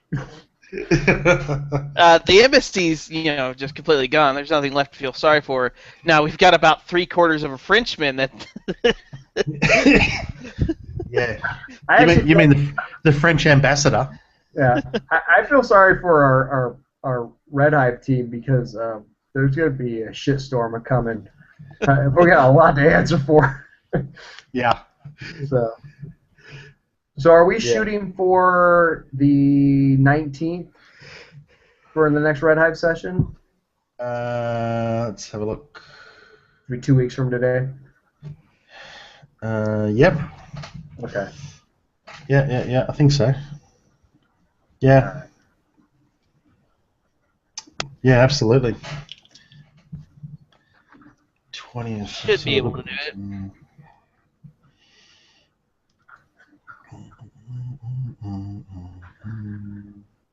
Yep. Yeah, it's clear. Okay. So we'll go for that.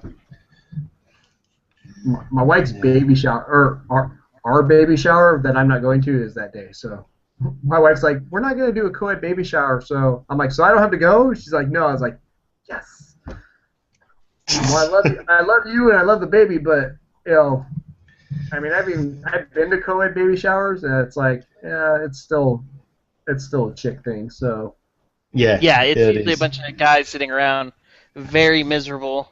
Yeah. Well, actually, one of them I went to was actually really, really well done. Because it was basically like the couple that had a kid,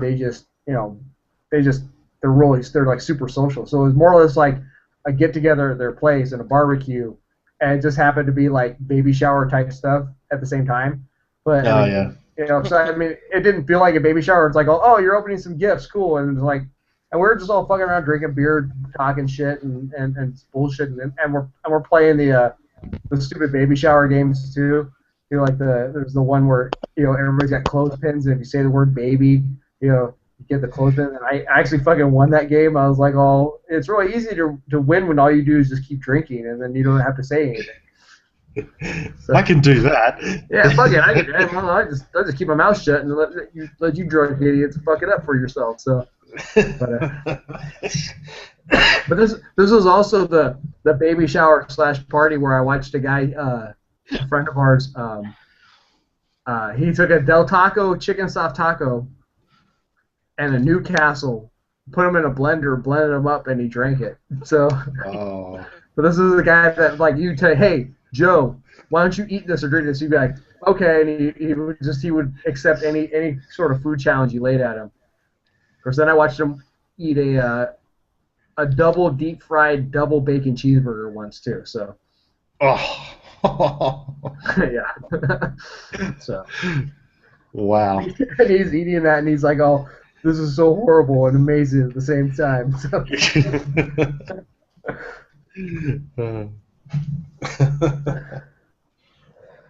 All right. Well, I'm gonna go ahead and stop the broadcast. All right, mate. I don't know if that's going to cut us off, but I had a good time, guys. So thanks for making it easy on me. So, yeah, I gotta go to bed anyway because I gotta work in the morning. Oh, I feel for you. So, All right, guys. Thanks. We'll touch base and probably see y'all in 2 weeks. All right, Yeah. have a good one. All right, night, guys. Thanks, guys. Thanks, man. See ya. Thanks. Bye.